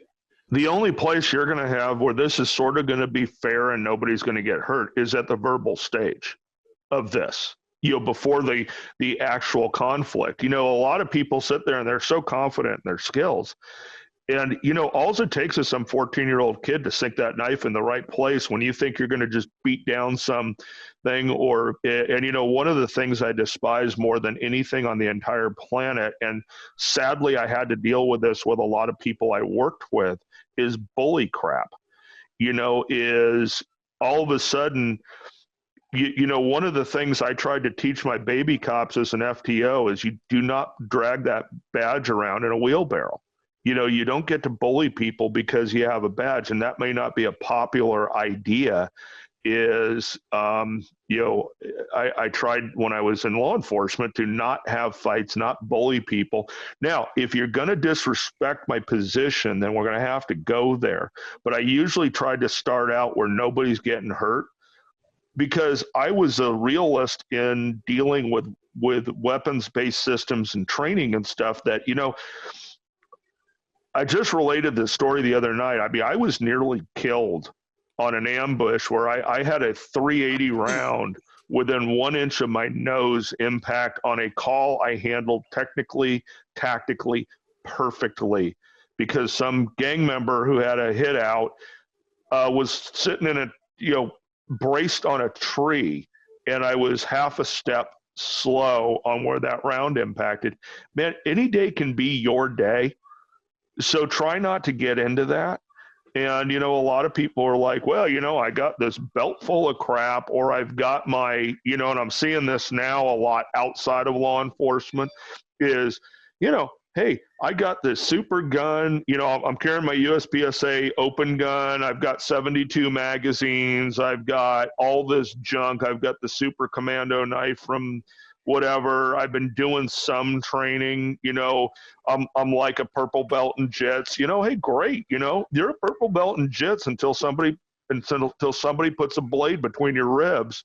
And all of a sudden, some of that stuff ain't going to work real well because they're not a purple belt in jits. So you know what they're going to do? They're going to stick a blade in you because they're losing.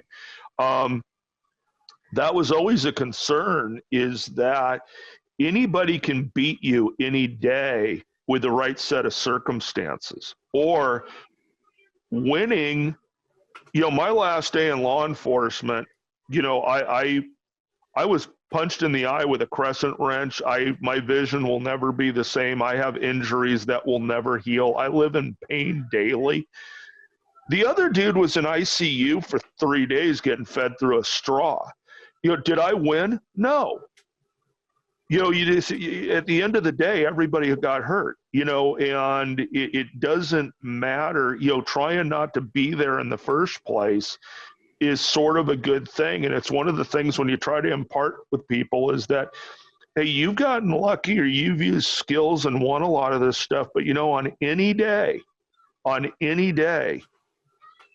is your day. And it doesn't matter. I mean, you look at that ambush of those 2 LA County Sheriff's deputies by a dude who looks like a midget.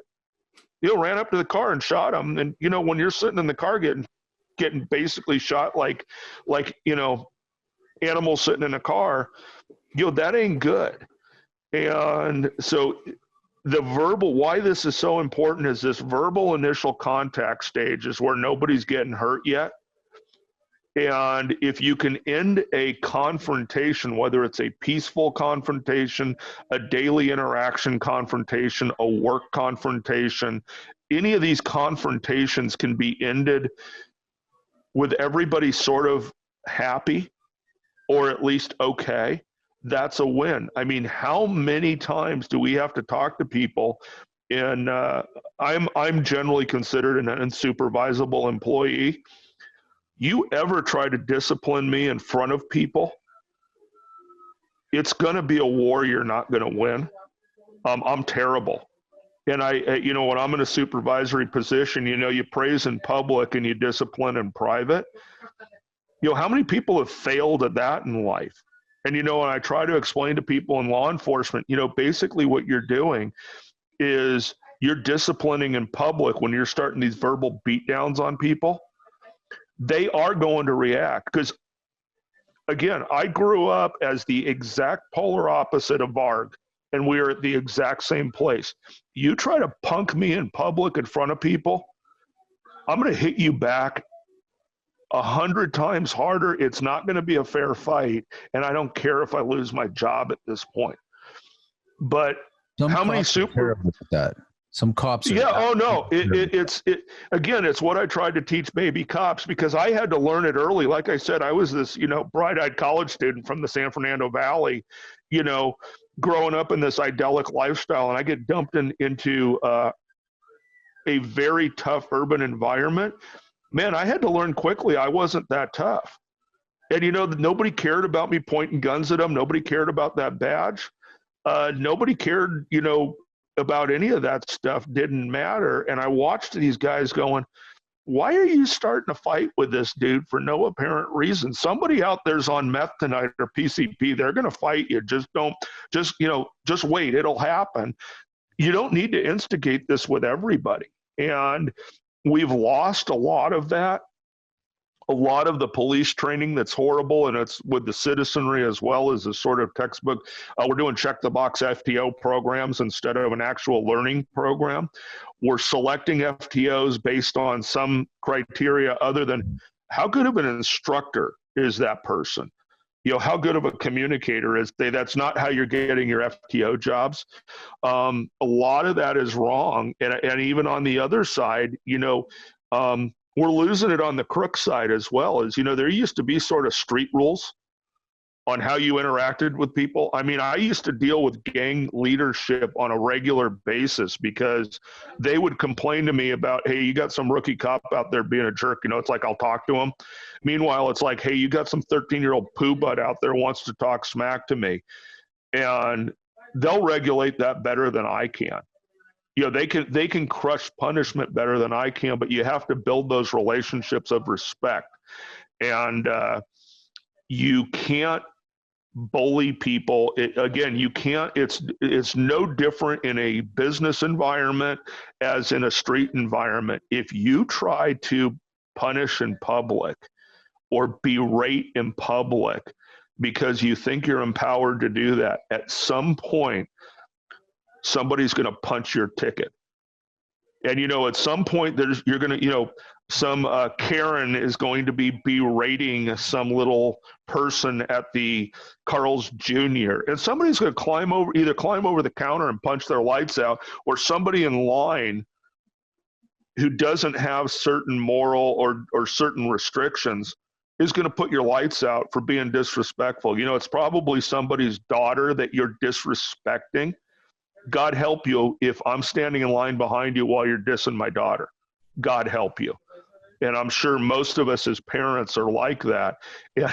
And certain parents don't come from the background you think, So, if you kind of go about this looking at trying to show some level of respect, that, and then, if they fail the respect test in the coming back, it's going to be on like Donkey Kong. You know what I mean? If that's a two-way street, because then you're dealing with a bully on the other end. And that should be a danger indicator to you. If you've been respectful and decent to somebody and they come back at you with hard, start getting ready, because this person is failing at basic humanity. Forget adulting, they're failing at basic humanity. And if they don't have those sort of human mores that work in any sort of, I don't care if it's a herd of cattle, a thing of Cape buffalo in Africa, monkeys in the jungle somewhere. There's certain things that just happen in nature. If it's going against all of that, this is a big indicator that something's terribly wrong, and you may need to be going to tools. So a couple observations I have. Claude Warner is one of my friends and colleagues, and so he's a tactical guy. He was a senior instructor at the Bill Rogers Shooting School. He's a Georgia State IDPA champion. He's a bona fide special forces guy, so he knows how to be a badass. But he also worked for Fortune 500 companies, and he knows how to deal with people and work with people. He's pointed out numerous times when we're having little Facebook exchanges that there's so many people in the tactical community that instead of spending money on another class or, piece of gear or something like that, what they really need to do is go buy that How to Win Friends and Influence People. I think it's a Dale Carnegie book, and learn how to talk to other people as human beings without belittling people, things like that. They'd have much less conflict in their life. And then, probably about 10 years into my career, I had an incident where I was dealing with this guy. He was a gangbanger. He was 16 years old, giving me all kinds of verbal feedback. And I could tell he was kind of fronting for the neighborhood. It was broad daylight. There was a lot of people seeing what the police were up to, and just being a jackass, trying to establish himself, if you will. And while I was dealing with this guy, I had a little bit of a space there. He started really running off at the mouth, and one of the people was on the sidelines. It was an OG, multiple convicted felon that I did a deal with before. And I in fact had arrested him before. I had fought him before. But what happened was he stepped in, and the 16-year-old that was giving me flack, he punched that dude in the mouth right in front of me. Just stepped in from the sideline and jacked him in the mouth. And had to break that up a little bit because he was going to give that kid a beat down. And then, I'm talking to him, and, what was that all about? Well, he took umbrage to the fact that I was being respectful. I had been respectful to him. I had a history of being respectful to people in the neighborhood. The whole Patrick Swayze, be nice until it's time to not be nice. And because I had been respectful, and in fact, the OG guy, I didn't know it, but at one point in one of my off-duty gigs when I was working security, I had carried his mom's groceries to her car. And apparently that had bought me a lot of cred with that guy as far as, humanity. I wasn't just a badge. I was trying to take care of people. And he took great umbrage to the fact that the 16-year-old, I was showing him basic human respect, and he was not returning that to me. So he didn't think that was right. And he knew that I was not in a position to give that young man an educational beatdown. So he felt that the universe had elected him to do it. But you don't get that kind of you don't get that kind of relationship with people, even in a cops and robbers sense, if you're just treating everybody like they're a shithead 100% of the time. And that incident really made an impression with me as far as, one, it was nice to get some independent feedback that I was doing something right. And then, that's really kind of the path where you want to be on. As you really think about it, when I was dealing with that young guy, if dude had decided to come flying in from the side, blind side, I could see that he was there and I was out of range. But, if he wanted to shank me, shoot me, something like that, versus punch this kid in the mouth, that would have been one of his options that he had, really.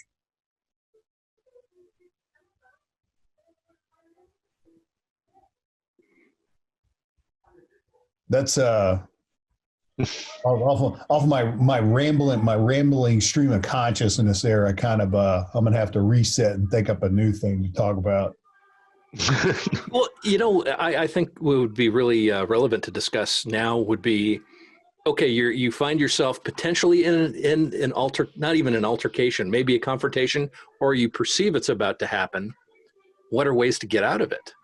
And I know, Chuck, you have a couple really cool ways. You have like your elevator approach and means to avoid and other kind of deceptive ways it doesn't disrespect anyone, but it gets you out of that situation. Yeah. I think it's hard for me to give my rules of the elevator lesson without being able to animate and move and things like that. But there's a lot of basic human things that we don't think about that are almost 100% universal, cross-culturally, things like that. One of those is rules of the elevator. So I use that as a basic human interaction to avoid conflict, and also as a illustration of are things about to get weird? Are they about to get, is the other person on the same plane with you? Is this somebody that you might be about to fight with, criminally victimize you, or whatever the case may be? So, everybody knows when you get on the elevator, what do you do? The elevator door opens. You're the only person on the elevator. You hit your button and you pick the corner and you go stand in the corner. Well, if the elevator door opens and you're getting on the elevator, you're the second person on the elevator. What do? You pick your floor. You make verbal acknowledgement of the other person. Even if you don't know each other, typically you make eye contact. You give the, hey, what's up, head shake thing. You hit your button, and where do you go? You go to the opposite corner. That's how it's done. And then as the elevator fills up, people try not to make contact, but there's human spacing in there as the elevator becomes more full. That's completely normal. That's the normal way of doing that. Nobody ever went to a class on how to ride the elevator, but everybody knows the rules of the elevator. Now, if you're on the elevator, you're riding the elevator, you're about to get on the elevator, and you've got somebody that's blatantly violating the rules of the elevator, that's probably a danger cue that you're dealing with somebody that maybe they're setting you up for a criminal victimization. Maybe they're just not there. Maybe they're not right in the head, or they're in an altered state chemically. Nowadays, there's so much stuff on the street. It's not, when I hired on, our big deal was we had to deal with people. Crack cocaine would put people in a state of cocaine-induced psychosis. So they would be in a state of excited delirium. Then we got a lot of meth. When I went to Puerto Rico, unfortunately, ran into a few people that when I was in some of the neighborhoods we were traveling through, heroin's a big problem there. But fortunately, people on heroin are kind of the slow motion zombies. They're not like the fast motion zombies on World War Z, but the meth heads can be. And then, nowadays we've got K2, K3, bath salts, dudes smoking wet, et cetera, et cetera. So you could have somebody in a significant state of mental imbalance. And then if people don't know it, our mental health system's been broken down for the past 20 years. And there's a lot of people who should be institutionalized who are out on the street. Things like paranoid schizophrenia, bipolar, depressive, manic disorder, things like that they can be very problematic if people have that, or if they're off their meds and they're having problems. You don't know what mental state people are going to be in, and some of these social cues can be a clue into somebody else's mental status. Rules of the elevator being one of them. Yeah.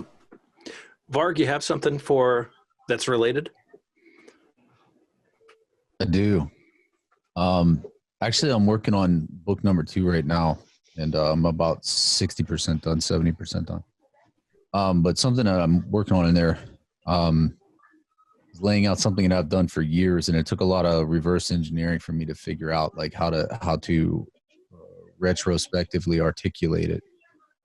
5th stage of competence, right? But it has to do with 2 separate things: stories and instinct and intuition. But the first part, stories, is like one of the ways that I will try to get myself out of a situation or gain the upper hand in a situation in any way, right? In any way, whether that's getting myself out or getting myself in a position where I'm going to dominate somebody.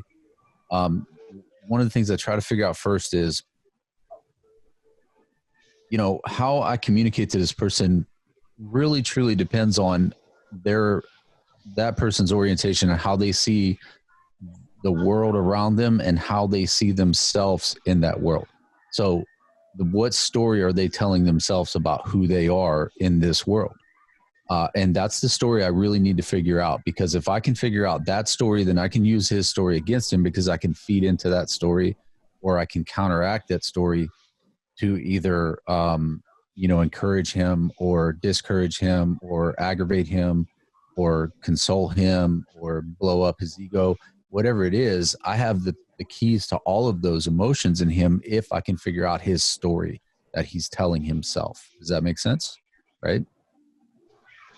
This reminds me of that part of your lecture where even the criminal doing bad stuff in his mind, he's doing society a favor. Maybe, yeah. Sometimes, like, he's telling himself a story somehow. Like, and it's, if you can figure out the story that the guy is telling himself about who he is and how he fits into the world around him, then you can figure out a lot of things. Like, you gain the keys to all of his emotional sets, and then I can turn shit on and off as I need to, right? And you know, that's the whole gamut from, do I need to make the guy laugh, or do I want to make him angry so he's a worse fighter? You know, he's out of control. Like, and so if you can figure that out, but a lot of people can't figure that out because they can't be honest with themselves about what stories they're fucking telling themselves. There's a lot of people in this business that are telling themselves some stories, man. And I'm just saying, like, I don't know where, I don't know where you're missing reality checks, but when it does catch up with you, it's going to be harsh, because some of the shit that I think you're telling yourself, you get out there in the world and you're going to find out, like, that story you're telling yourself about how you really fit into this world really isn't realistic. It's not going to pan out. It's not going to shake out when it hits the fan. And so that's what you got to figure out is, you know, and the story that, you know, somebody's telling themselves that has only trained or has never been in a fight, has only come from a good background, you know, that's going to be different and have a different effect on orientation than the story that the criminal's telling himself. And this is a guy that has come from the hood or come from a rough life, or he's been to prison. Maybe he's got some bodies on him, right? So when he's telling himself a story about who he is, you know, there's some validation in there that's going to make that different on his orientation, which is going to manifest itself when the shit hits the fan. His orientation is going to stay intact because his story is more tested, right? It's more played out and experienced, and he's looking back saying, this is who I am because I've been there and done it. Whereas the guy's never been there and done it, he's telling himself, this is who I am. I haven't done it yet, but I know how I'm going to do it.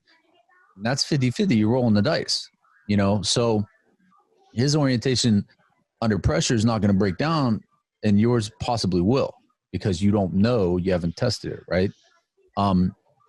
So that's the brief part about stories. And then there's the whole thing about archetypes and, you know, the whole Spartan thing, like, you know, and then there's, you know, because on one hand you have the Spartan, right? The Cobb who's like, he's going to jiu-jitsu and he's got, you know, he's got the Spartan tattoo on his shoulder, and he's going to the gym, and he's, you know, and directly across from him, you got the guy who's got Tony Montana on his wall, and he's, you know, he's going to be the next big fucking kingpin, and he's going to be ruthless and, you know, do like, so you got these guys playing these archetype stories in their head, and it's feeding into their orientation, it's feeding into their actions, their decision-making processes, all that stuff.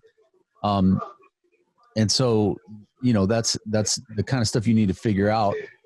I kind of try to look at that and think, okay, how do I need to turn the keys now for this situation? But the big thing that worries me, and this is the part 2 of this, and this is the way I put it when I talk about it, like a truly developed predator is their distinct objective is to fool the instincts and intuition of aware prey. That's a high level predator, right? When you can not just sneak up on some old lady that's half fucking asleep, right? But I'm talking about sneak up on somebody like Darryl, right? Who, and Darryl's beard, right? Like if you can go and it's predator on predator at certain levels, right? You like, there's a danger that your prey can have the same predatorial skills as you. And so a very high level predator, their job is to fool the instincts and intuition of a very aware or tuned in prey. And that's the problem. One of the things that, and see if maybe Varg can kind of validate this, is what people wear, whether that's in tattoos, whether that's in clothing, whether that's appearance, whatever, is a lot of the story they're trying to tell. And, you know, you sit here and I always find kind of the Spartan thing funny. Most people doing the Spartan thing never read Gates of Fire.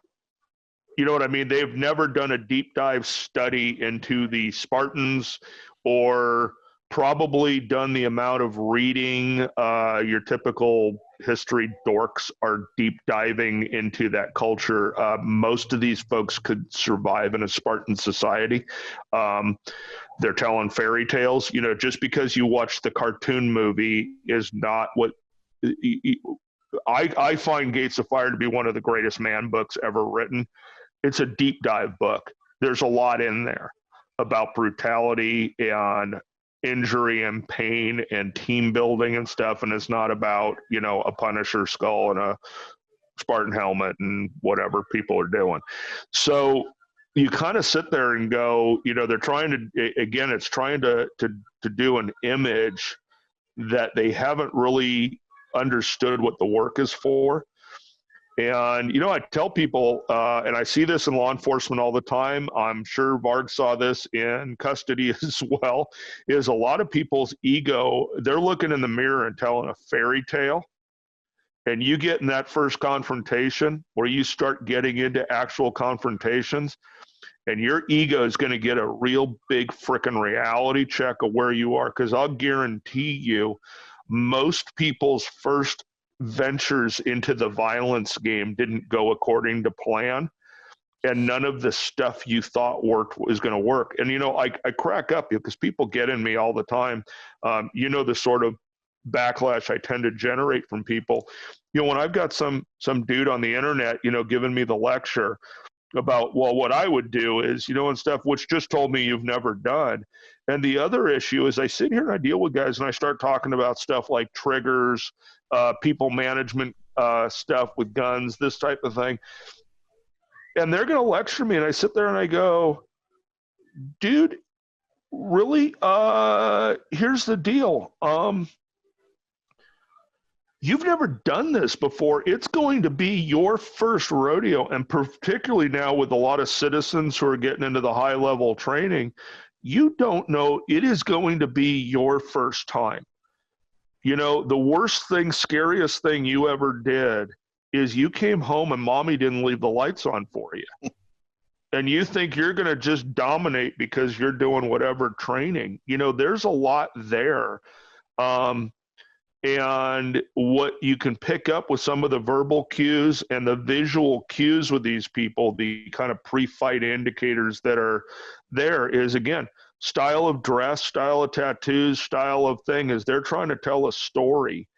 Varg is right on the money, and we get it on both sides. You know, I'm sitting there, I got very good because I had to, it was my daily event, of reading prison tattoos, reading jail tattoos, reading hand signs, hand gestures, certain styles of dress, certain indicators of status and things like that. And, you know, we do it on our side as well with what you're wearing. You know, I was making fun of Captain Chuck that he needs a sword and a big hat now because he's a captain, you know, his bling bling package. But, you know, some of that, I did find it funny at the PNS summit when I went there, is, you know, I'm wearing like a Drake, you know, camo duck hunting hat. You know, some of the other guys are wearing lumberyard stuff. And it's like, you know, these are people who obviously are starting to get some of the you know, not telling people what you're, not telling stories by dress. And we all have, you know, the stuff you wear to, you know, they go barbecue at your own house. But there's a lot to that of reading what people are doing by dress and style. And, you know, it's a real thing. It is an absolute real thing that you can read a lot to what they're saying. And you can play into that. You know, you can kind of counter that camouflage with verbalizing to maybe giving them more status than maybe giving them the status they're looking for, you know, might be a way to avoid the confrontation. You know, I don't care if I tell some kid, you know, hey man, you know, I don't want to mess with you. I'm a nobody and it's your hood. You know, I don't give, you know, big deal, you know. Got my hand on a J-frame in my pocket right now. I can plant one in your melon right now in about a half a second. So do you really want to play this game? It doesn't matter what I tell them. I don't want to be in that shooting. One of the things I carry in my pocket, I carry a thing with a couple dollar bills and some fake credit cards and hotel keys and stuff. Here, take it. I'm still gonna file a report for robbery. It was $2, but I don't have to shoot you over it. It's worth it to me to, fill it here, take this. And, if you want to make me go back to my pocket, we're not done right now, then we're at a different level. I'm going to have to deal with that. But, trying to feed some of this stuff for people is it worth getting into shooting? Do I really, am I so uncomfortable with my manliness that I have to take every challenge personally? Chuck was talking about the George Zimmerman shooting. I established that as when you have one dude who's playing cop and you have one dude who's playing thug, and neither one of them are that's what happens is the Zimmerman thing, and it's all bad. It's people playing into roles that they haven't really quite earned yet. Just because you have a gun, and a lot of people, they buy a gun, man, they are instant. They are the enforcer. Boy, here comes. Now you need the Punisher shirt. Because you got a gun.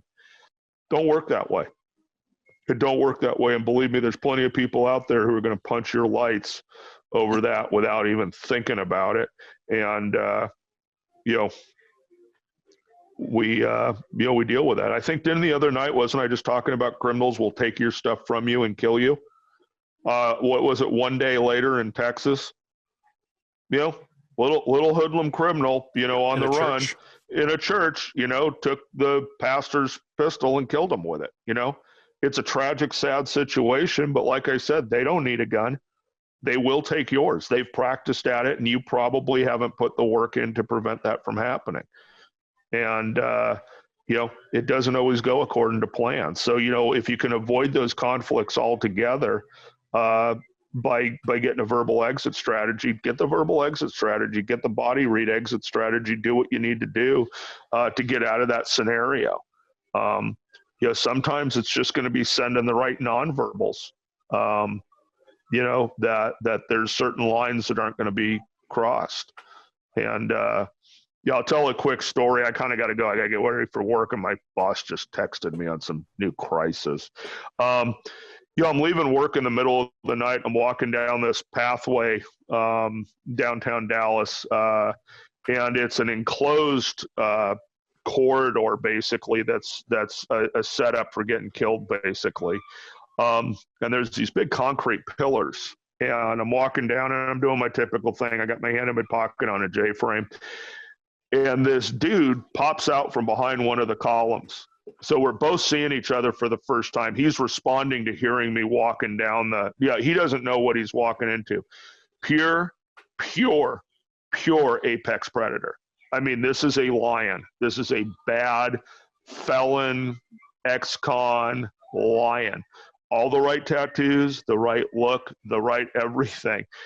And all I do is smile, and I just start looking right where I'm planning where my J-frame front sight on that M&P 340, that ball is going to hit right here on my draw. And because there's going to be no way around this, I know what this is. This isn't talking out of it. This isn't anything. The dude looks at me. I kind of look at him, and it's like, let's get it on, because that's what we are. As he was planning a robbery, I'm basically pre-planning not being robbed. And, dude just kind of shrugged and turned and walked away. It wasn't like, okay, you're not the baby gazelle I'm looking for. Not a word spoken. And I think even me looking at, I'm going to shoot you in the face right now, was giving him a level of respect that we're not even going to talk. We're not going to fight. I'm not going to do this. I'm going to shoot you right in the face because I recognize you as a not BS. You're not some mental case on K2, which was my other dealing with on a regular basis. Man, that synthetic stuff is on another planet of what it does to these people. I'm not dealing with you like anybody else. You are, I am going to show you the respect. You are an apex predator. And we'll just go from there. And, everybody kind of walked away on that. I mean, it was sort of the nod, smile. Okay, we'll do this to other people a different day. But that is all real stuff. And they will read that. And, they're reading, when Varg was talking about reading people's story, they're trying to read your story as well. And it's a game. It is a deep, high level chess game that normies are not tuned in on. Your status on social media means nothing to these people. How many friends you have on Facebook is not going to endear you to anything, and sadly we're losing the ability to talk to people because it's becoming how many friends do I have on Facebook as to what my status in society is. And it's broken. It seems like on social media, the normies, the motivation is appearances, and it's very shallow. And there's no substance, and there's nothing. They can't back it up with anything. But it's all about these appearances. That's so tiresome, and this is why it's important that we have this discussion, because the first level of defense is our ability to communicate. Hey, Matt. Yes, Doug. I find it interesting that all of you seem to be very aware that you have many choices. Yes. And to me, as an outsider, it's sort of the same thing we're saying, but in a different way. I think the smartest of you have know what choices you have. Know, going to do this or this. I mean, as Darryl said, you look them right in the eye or whatever. So realizing you have choices is what we're all saying, what Chuck was saying and Varg was saying. It's reading the room, but we do have choices, whether we want to be aggressive, passive, whether we want to BS, whether we want to be nice. But realizing we have choices and controlling your emotions, all those things are, that's kind of what we're talking about. It's good knowing you have choices as opposed to just reacting. I'm mad. Yes. I'm happy. I'm going to be a victim. You have a lot of choices. And the cool thing about that is one of the things that we urge is know those choices, be familiar with them, and know what the potential outcomes are. So if I do this, they may do this, so I need to do this. Just like what Darryl said, chess. Yeah, that chess can get pretty 3D. I mean, when the conflict starts, it may turn into checkers pretty quick. But all this ahead of time stuff that is, there's a lot of options on what moves will get you to what place. And, and that's the game you're playing. Sometimes if you're playing with a high level opponent, you might need to do some maneuvering. And, that's going to be critical on how you're maneuvering. A lot of these conflicts are going through a, fight or flight sort of iteration constantly. And, what I tell people, particularly on the use of force things, and this is dealing a lot of times when I'm training law enforcement on dealing with people, I go, the person you're dealing with right now, when you're in a position where you're confronting them, and this will work. This is going to be the same for a citizen confronting a burglar in their home or trying to impart your will or force on another through basically capturing them or whatever.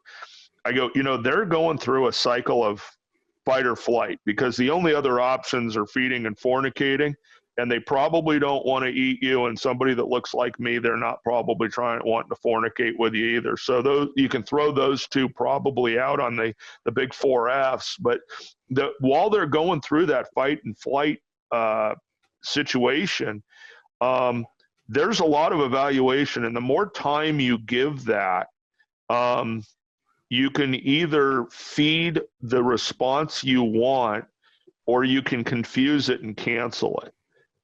So a lot of times if back in the day when I needed to take somebody into custody right now, I'm telling them verbally constantly, get on the ground, get on the ground, get on the ground, over and over. It's in a loop. Because I want them, while they're trying to process, I am giving them the option, overwhelming, of what I want them to do while I'm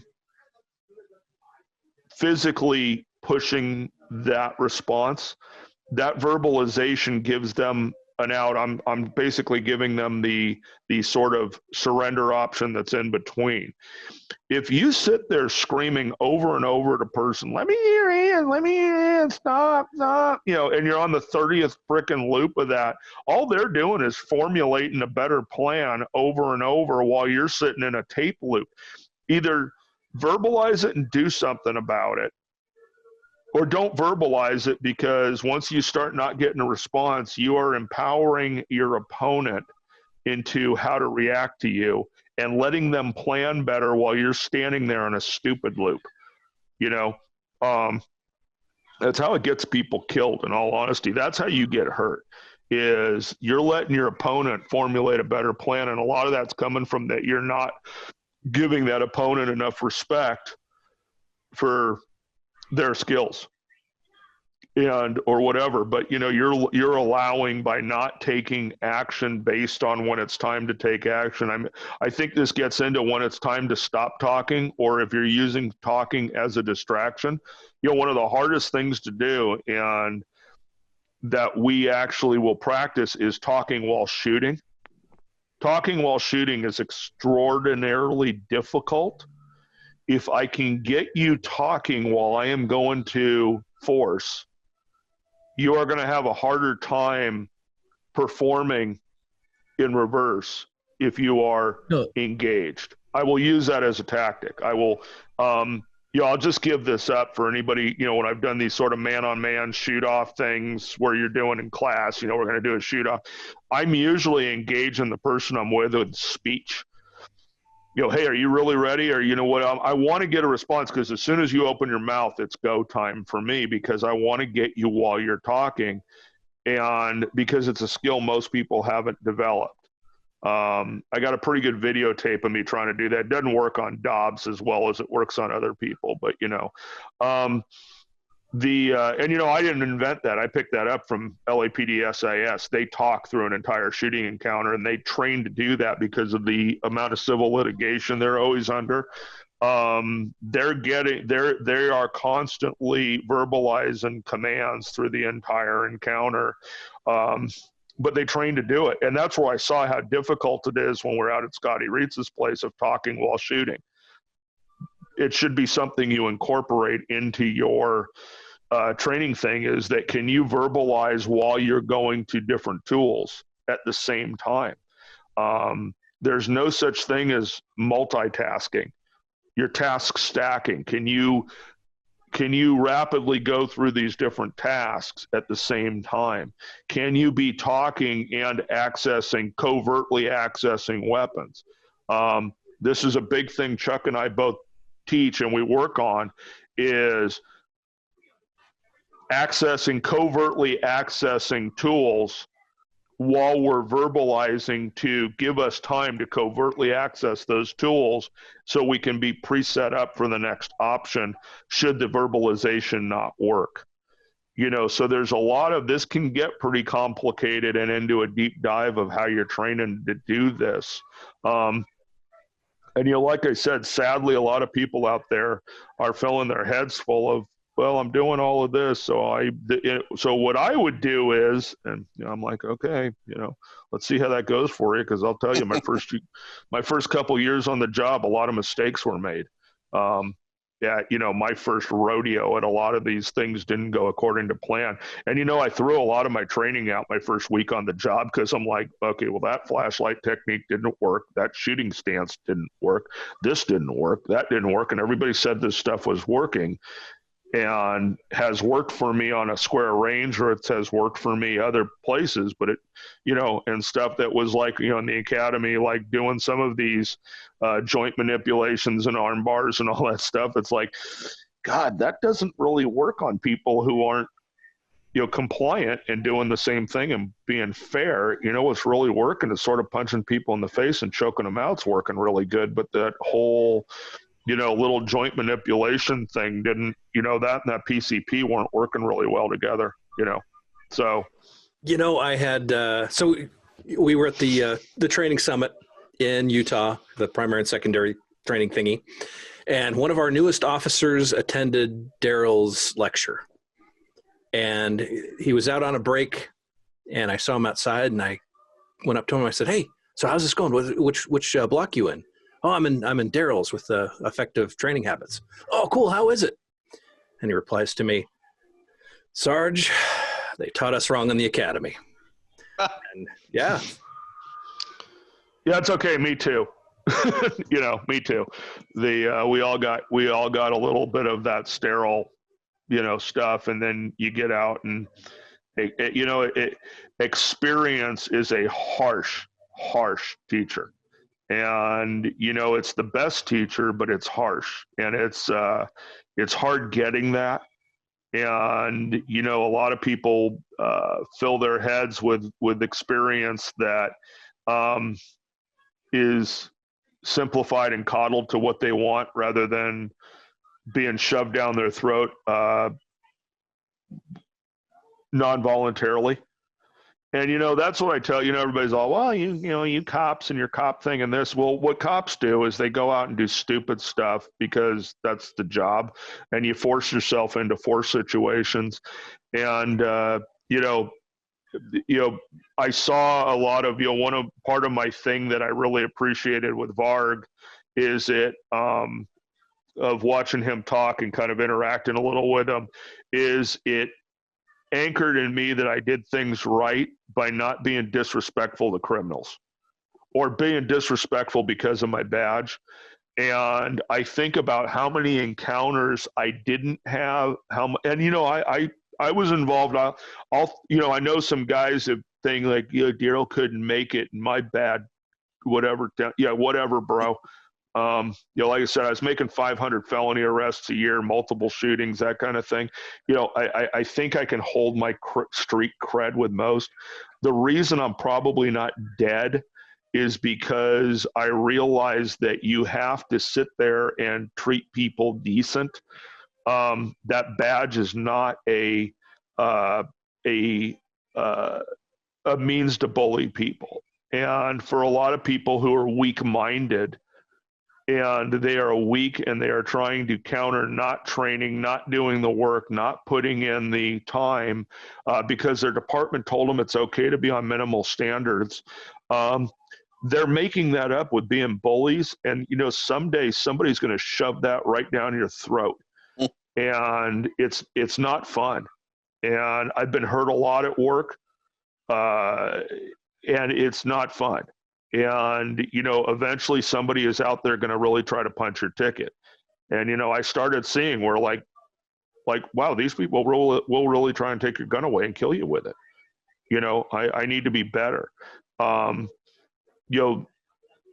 Eventually you're going to run into a bigger Cape Buffalo. And, or you're going to, that whole, your sheepdog shirt isn't going to work anymore. Because you just found a pack of wolves that really doesn't care that you think you're a sheepdog. You're now a puff of fur that they found to realize you got eaten. So, a lot of this comes down to, like I said, the best fight you can be in is establishing a verbal context. Is before the force starts coming out. If you can not be in it, is a better place to be. And sadly, particularly as dudes, we get ourselves because the dude factor starts getting in the way of rational thinking on a lot of stuff. And it doesn't matter if it's, interacting with women, other dudes, whatever. A lot of times we're telling ourselves fairy tale and the macho stuff. And sometimes, and that age and experience and pain will change a lot of that on how we do this. And, some of the younger folks will listen to older guys and, try not to do this stuff, but, that is the way it is. So if you got to take off, before you take off, if there were some books for the listeners to read regarding this stuff, what would it be? And then also, where can people find you? Right now, my Facebook thing is DB Shooting Adventures or the Hardwired Tactical Shooting page on Facebook. I tell people, because of the facility we use, COVID has been very hard on hits. So we're not doing a lot, but we're working on some stuff, and I'm doing stuff with other conferences and training outside. DB Shooting Adventures, no real politics. Every so often I'll go on a little rant, but no particular political politics on it. It's just historical stuff. I just recently did sort of an AIWB carry rant sort of thing that's gotten a ton of hits, and a lot of people found some sort of history of this stuff. I go in these deep history dives. So DB Shooting Adventures is kind of the biggie, and that's where to find me. So any book recommendations? Book recommendations. I highly recommend Verbal Judo if you have no experience with it. It's a good, for me, it's been a hugely effective tool because, again, it puts things into sort of a checklisty box. It may or may not work, but there are some strategies. I've actually tested some of that on spouses, and it works also. So, a lot of times just learning, even without a book, I'm going to tell you the greatest thing I ever learned, and I'm going to go against my normal profanity on these kind of things because this one's not quite the G-rated, is the greatest piece of advice somebody gave me, particularly of a person with my personality and the way I kind of operate, was, dude, you need to learn how to just look somebody in the face and go, I fucked up. It was the greatest tool I ever learned on dealing with supervisors, because then when I didn't screw up and you were accusing me of doing it, I had a lot more ground to stand on. Looking in the mirror and go, I screwed up. And being able to tell other people I screwed up is where the greatest learning is going to take place. But yeah, so Verbal Judo, and again, I consider, reading on deep dive reading stuff, two of my favorites to recommend are Gates of Fire by Stephen Pressfield. Any of Pressfield stuff is usually really good.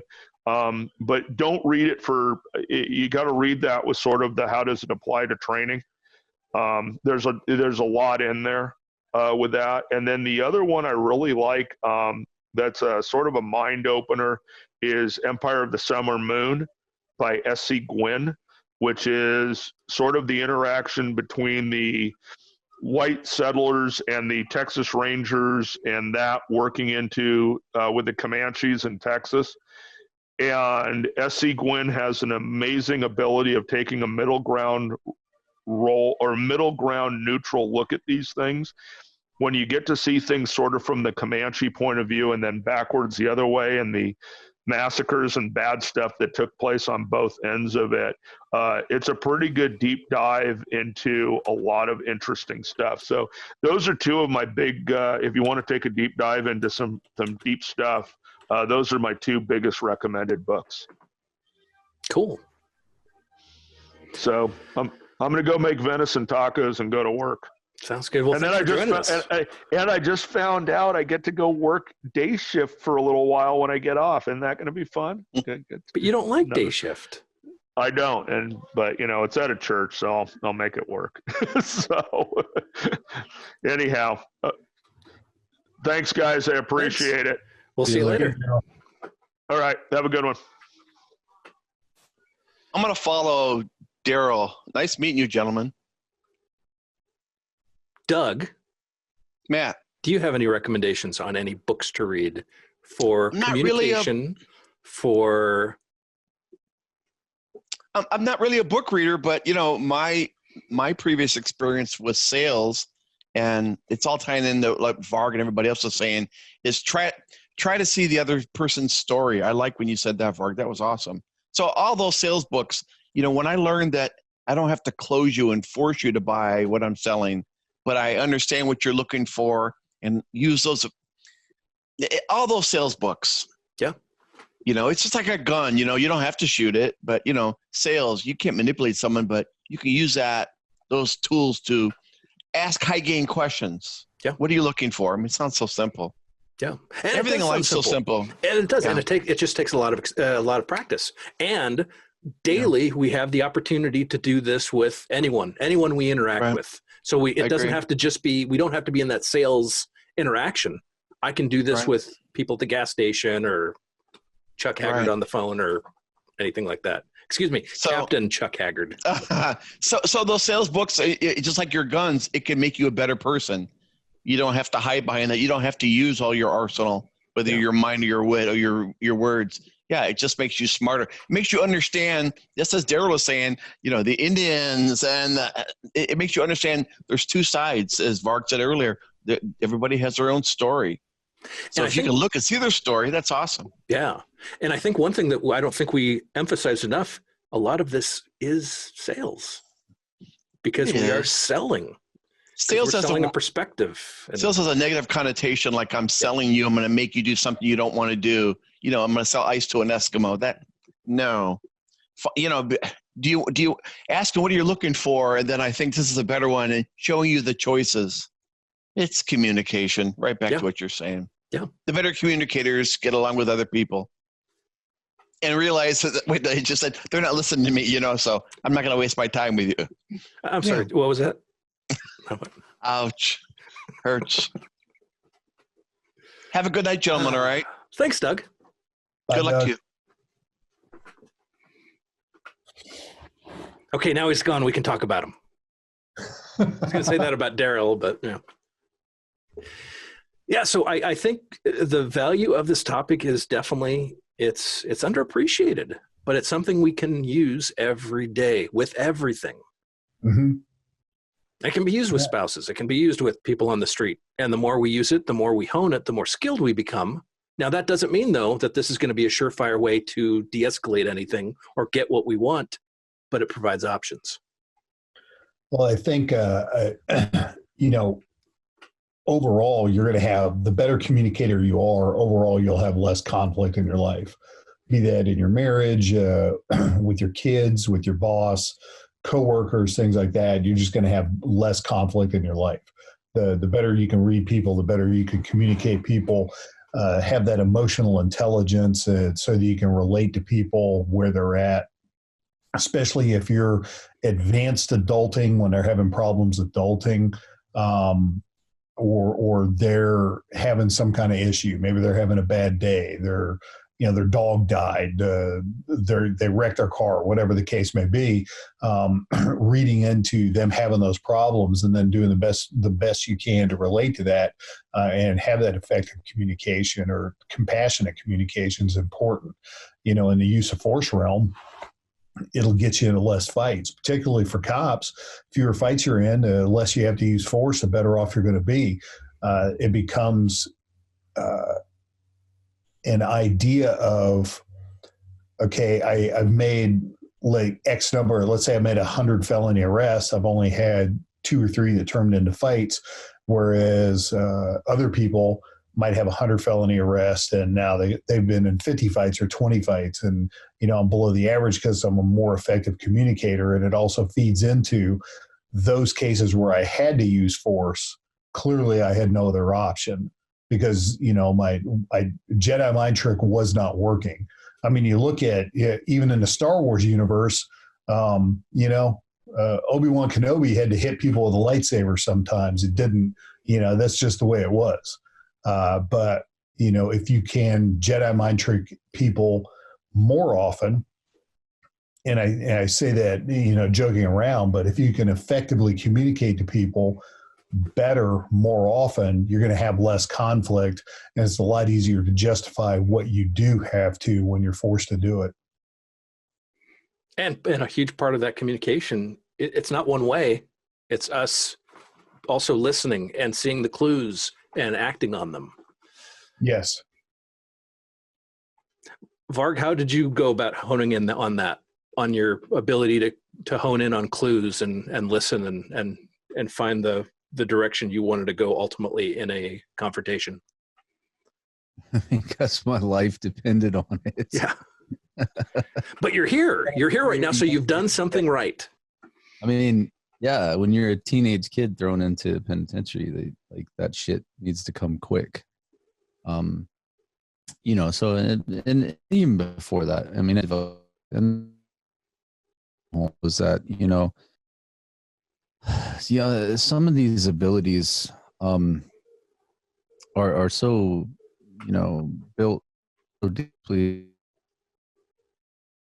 a lot that, it's hard to convey this to someone who doesn't have that background or have those experiences when what I'm saying to me is so natural. I'm like, part of my brain is like, how can you not naturally know this? And it's because you haven't been in those situations. Like and as instructors, like for those of us that have been in those situations, are not just passing on learned knowledge, you're passing on experiential knowledge. Like the challenge is, how do you convey these? I don't want to teach someone a technique or a skill when it comes to self-defense. That's not my objective. My objective as a teacher is to build people's orientation, build their mindset. That's my focus. That's my lane. And it's funny because Darryl talked about like talking when you get into an altercation, and I would do one of my pistol classes. I would do a drill where I would make the students talk to each other, and then I would call drills unexpectedly while they were talking.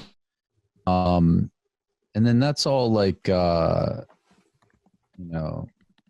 all just like that kind of thing, just like building that orientation, building that thing,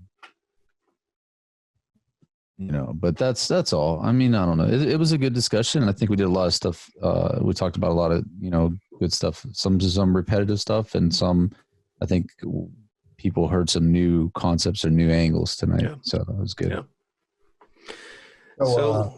We've been going for 3 hours. Investment and things like that. One of the things I thought of when we were talking, I was listening to Darryl, he talked about victim selection, things like that. One of my friends, a guy named Jack, Big Jack, Jack is, I'm going to have to estimate here because when you're looking at people the size of a bear, it kind of throws off, but I'd guess Jack is 6'8", 375. So he's probably not on like most people's list of, hey, I'm going to go punch that dude in the mouth, right? He's done bouncer work, things like that. So he's good at talking to people and got smart at realizing that you have to, it's better to talk than to fight. If you can talk, use your art of war and do that verbally instead of through violence, everybody's better off. If at all possible, that there is a certain skill level that accompanies that, and it doesn't diminish your, machismo or prestige or anything like that. But something that he does, and he gave a tutorial online in video thing that I thought was pretty cool. When he's going to go out for the night, because some of us, I know Craig Douglas and I had talked about this in conversation. Farnham has his stupid places, stupid things with, I forget how many S's it is, but don't go stupid places with stupid people and do stupid things, and you're probably going to stay, generally out of trouble. And I used to tell my kids, nothing really good comes out of being at a bar after midnight. At least it doesn't around here, right? Closing time at 2, that's when the vast majority of the bar fights happen. The height of the drunkenness, things like that. It's just, some of us every once in a while decide we're going to do go stupid places. That's just the way it is. So Jack's talking about if you're going out at night, he'll arrange his cash. And he'll know he'll have this much cash in his pocket, but all by itself set aside, kind of like, we talk about a pocket gun. That's the only thing that goes in that pocket. You don't have like car keys and all this other stuff. It's the gun in the pocket holster. That's it. Well, stashed someplace where it's very convenient and he knows exactly where you can get it without fishing around. He has his My Bad 20. So he can fish into his pocket like you're gonna shake somebody's hand or something like that, and he'll have his My Bad 20 palmed. Now you can use that for, hey, we're going to get the better table at the restaurant. I'm going to slip a 20 to the maitre d', or whatever. Or it may be, a little bit of conflict over the parking space, or whatever the conflict is, and you realize, you know what, I'm going to de-escalate this. I'm just my bad, and dude, go have some beers on me. So his concept of the my bad 20 on quick draw access is a really good one. And, I see so many people that have this like puffed up attitude where it's like machismo, or I'm not going to back down, or whatever. This is a dude that's 6'8" that could crush a lot of human beings like a bug. If you're going to fist fight him, it'd be like fist fighting a black bear. And he realizes the importance of verbal de-escalation, having Jedi mind trick skills, and then having a my bad 20 on quick draw. So, I'm just throwing it out there that Darryl talked about his upbringing being divergent from Varg's. Mine was a little bit harsher than Darryl's, and in multiple countries, because I wasn't even born in the United States. But I find it interesting that a lot of our outlooks, mine, Varg's, Darryl's, Jack, when you have people from divergent backgrounds looking at a problem and they all come up with similar solutions, that tells me that's probably where the answer lies. That right there is one of my favorite things to say when it comes to tactics or weapons, or when we get all these different people and they come together, that's what we call a clue. Mm-hmm. And it's awesome how many things that actually covers, this being one of them. And Jack's also quick wit is definitely a very positive thing to have. Very much so. Yeah. So we've been going I've had this recording for 3.5 hours. Chuck, what books would you recommend? Where can people find you? Any closing remarks? Gift of Fear. Varg's book. Varg's book's very good. The Verbal Judo is very good. Do that regardless you're in law enforcement or not. If you're in law enforcement, read Emotional Survival for Law Enforcement. And then the last one, I'm rereading the new edition now, is Alexis Artwall. Lauren Christensen wrote a book decades ago called Deadly Force Encounters. And Alexis has updated that book. And she's the one that did all the original research documenting things like, in critical incidents like tunnel vision, tachypsychia, auditory exclusion, things like that. Just, a 90-pound brain, just a wonderful person, and an incredible intellect. And she's updated her book. So Deadly Force Encounters, if you're in the applied violence educational field, or being a student of this, definitely need to read that. So my site, Agile Training and Consulting, it's agiletactical.com. I have my calendar on there, so you can, it badly needs to be updated. I've got some stuff coming up. Me and Darryl are going to be teaching revolvers again this year, later in the year, and with him and me and him and Wayne. I've got a class next weekend in Baton Rouge. I'm doing my OC instructor school in Baton Rouge. So fortunately, post the end of the world, so after the world ended, I seem to be getting more classes going on the road. Last year I had 6 or 8 classes we had to cancel because all the local COVID restrictions and things like that just shut everything down. But this year, thus far, it's looking a little better. I guess we'll find out. The feds are due to release the UFO report here in a couple of weeks, so we'll know if an alien invasion's imminent or some crazy shit that 2021 trying to one up 2020. That's funny, but it's true. Varg, final thoughts? Books you'd recommend? Where people can find you? I just, I second the books that they already talked about, especially my book. I encourage you to read that. Actually, I honestly will be releasing the second book very soon. It should be the first quarter of the year. I'm working very, very, very hard on this book. I need this book out because I've got some other projects behind it. But the audiobook for Violence of Mind is submitted for review. Awesome.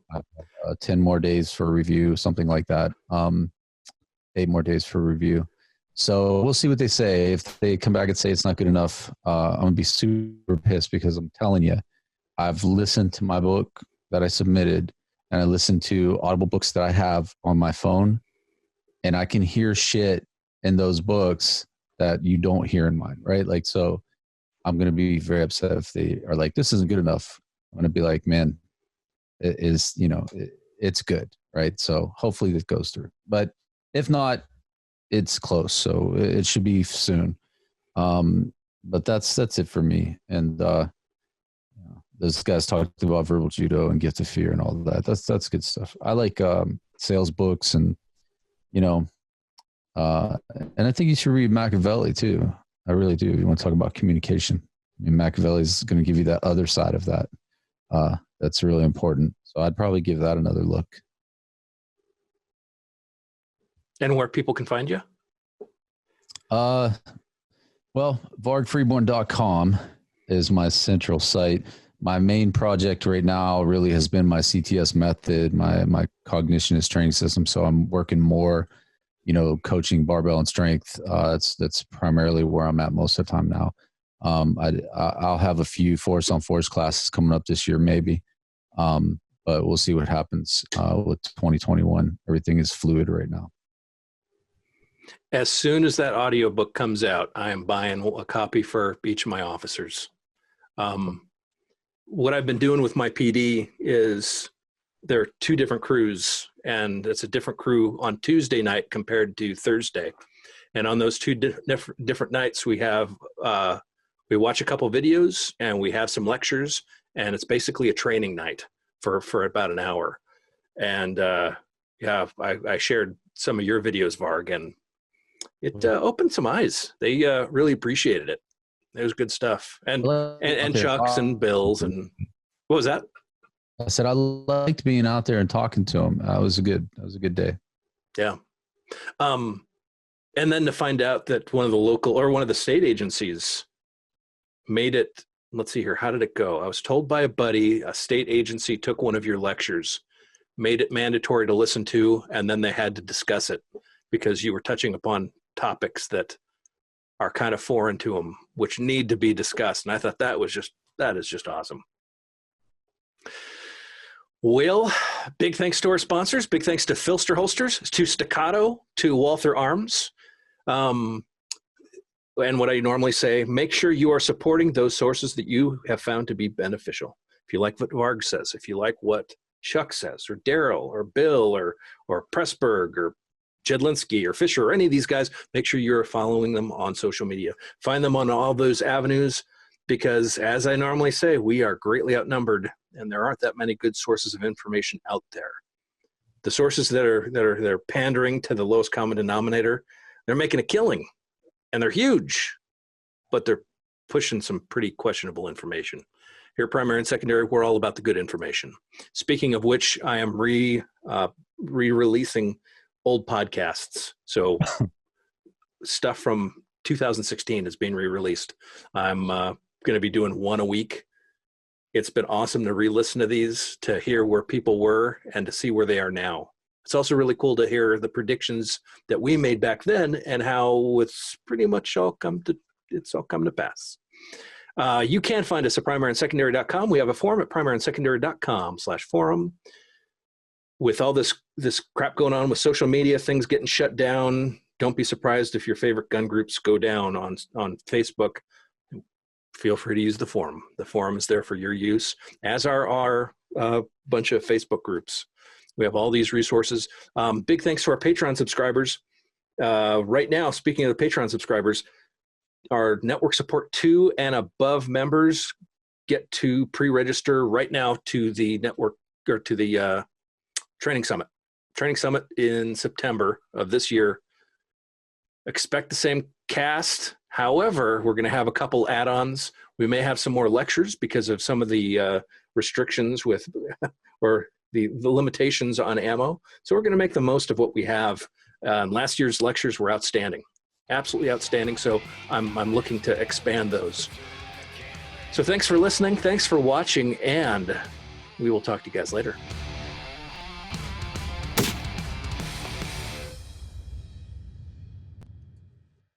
Yeah, I think this is one of those subjects not enough people talk about. Good. And it's sad. I don't know how we can talk about it any different way, but it needs talked about in different ways because the old ways aren't working. Well, and like a little bit what we discussed, these people that they're all about these appearances. It's just so tiresome. Okay, so you're carrying this gun and all these options. Do you have the most basic option down? Do you have the ability to talk? Even that's cliche to say now. Like it's like even those people say that very thing now. Like, so I don't know. Like, I don't know. The new book's going to be really cool. I really like how I'm laying it out. It's cool. I'm really enjoying watching it unfold. And I had something very, I'll share with you. I had something very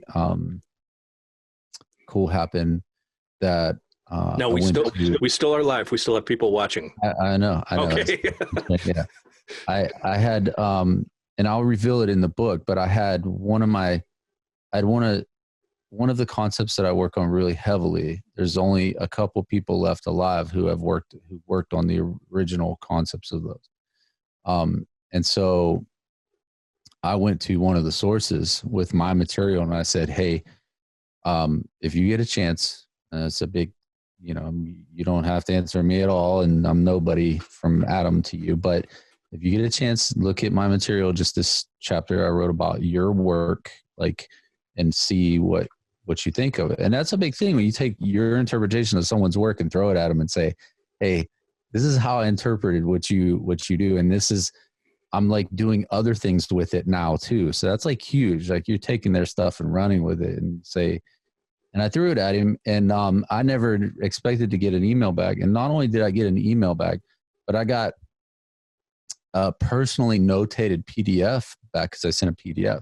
I got a personally notated PDF where he went in and was like, hey, this is spectacular. You really get it. You nailed it. This is great. This guy's 75 years old, and he's like, I'm going to put some notes in here and help maybe I was he had little better dates or better information here or there, or things that I wasn't privy to that weren't put in any books or anything.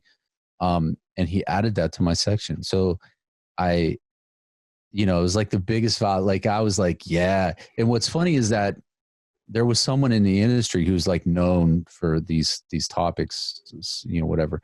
But I had put what became that section of the book started the core information of that started as an article years ago. And I put that up on Facebook and I got attacked by this person in the industry. And he's you don't know shit, blah, blah, blah, blah. You're wrong. You got to look at this, look at that. And I'm I don't think so, because if you look at what the sources say, this is what they're saying. And so now the source comes back and reads that exact same material and says, your shit is spectacular, right? Not just good. That's a win. So that's in the book. And it's cool. And so that's that section of the book is I'm check mark, right? That's done. So that's coming. It's going to be That's cool. Awesome.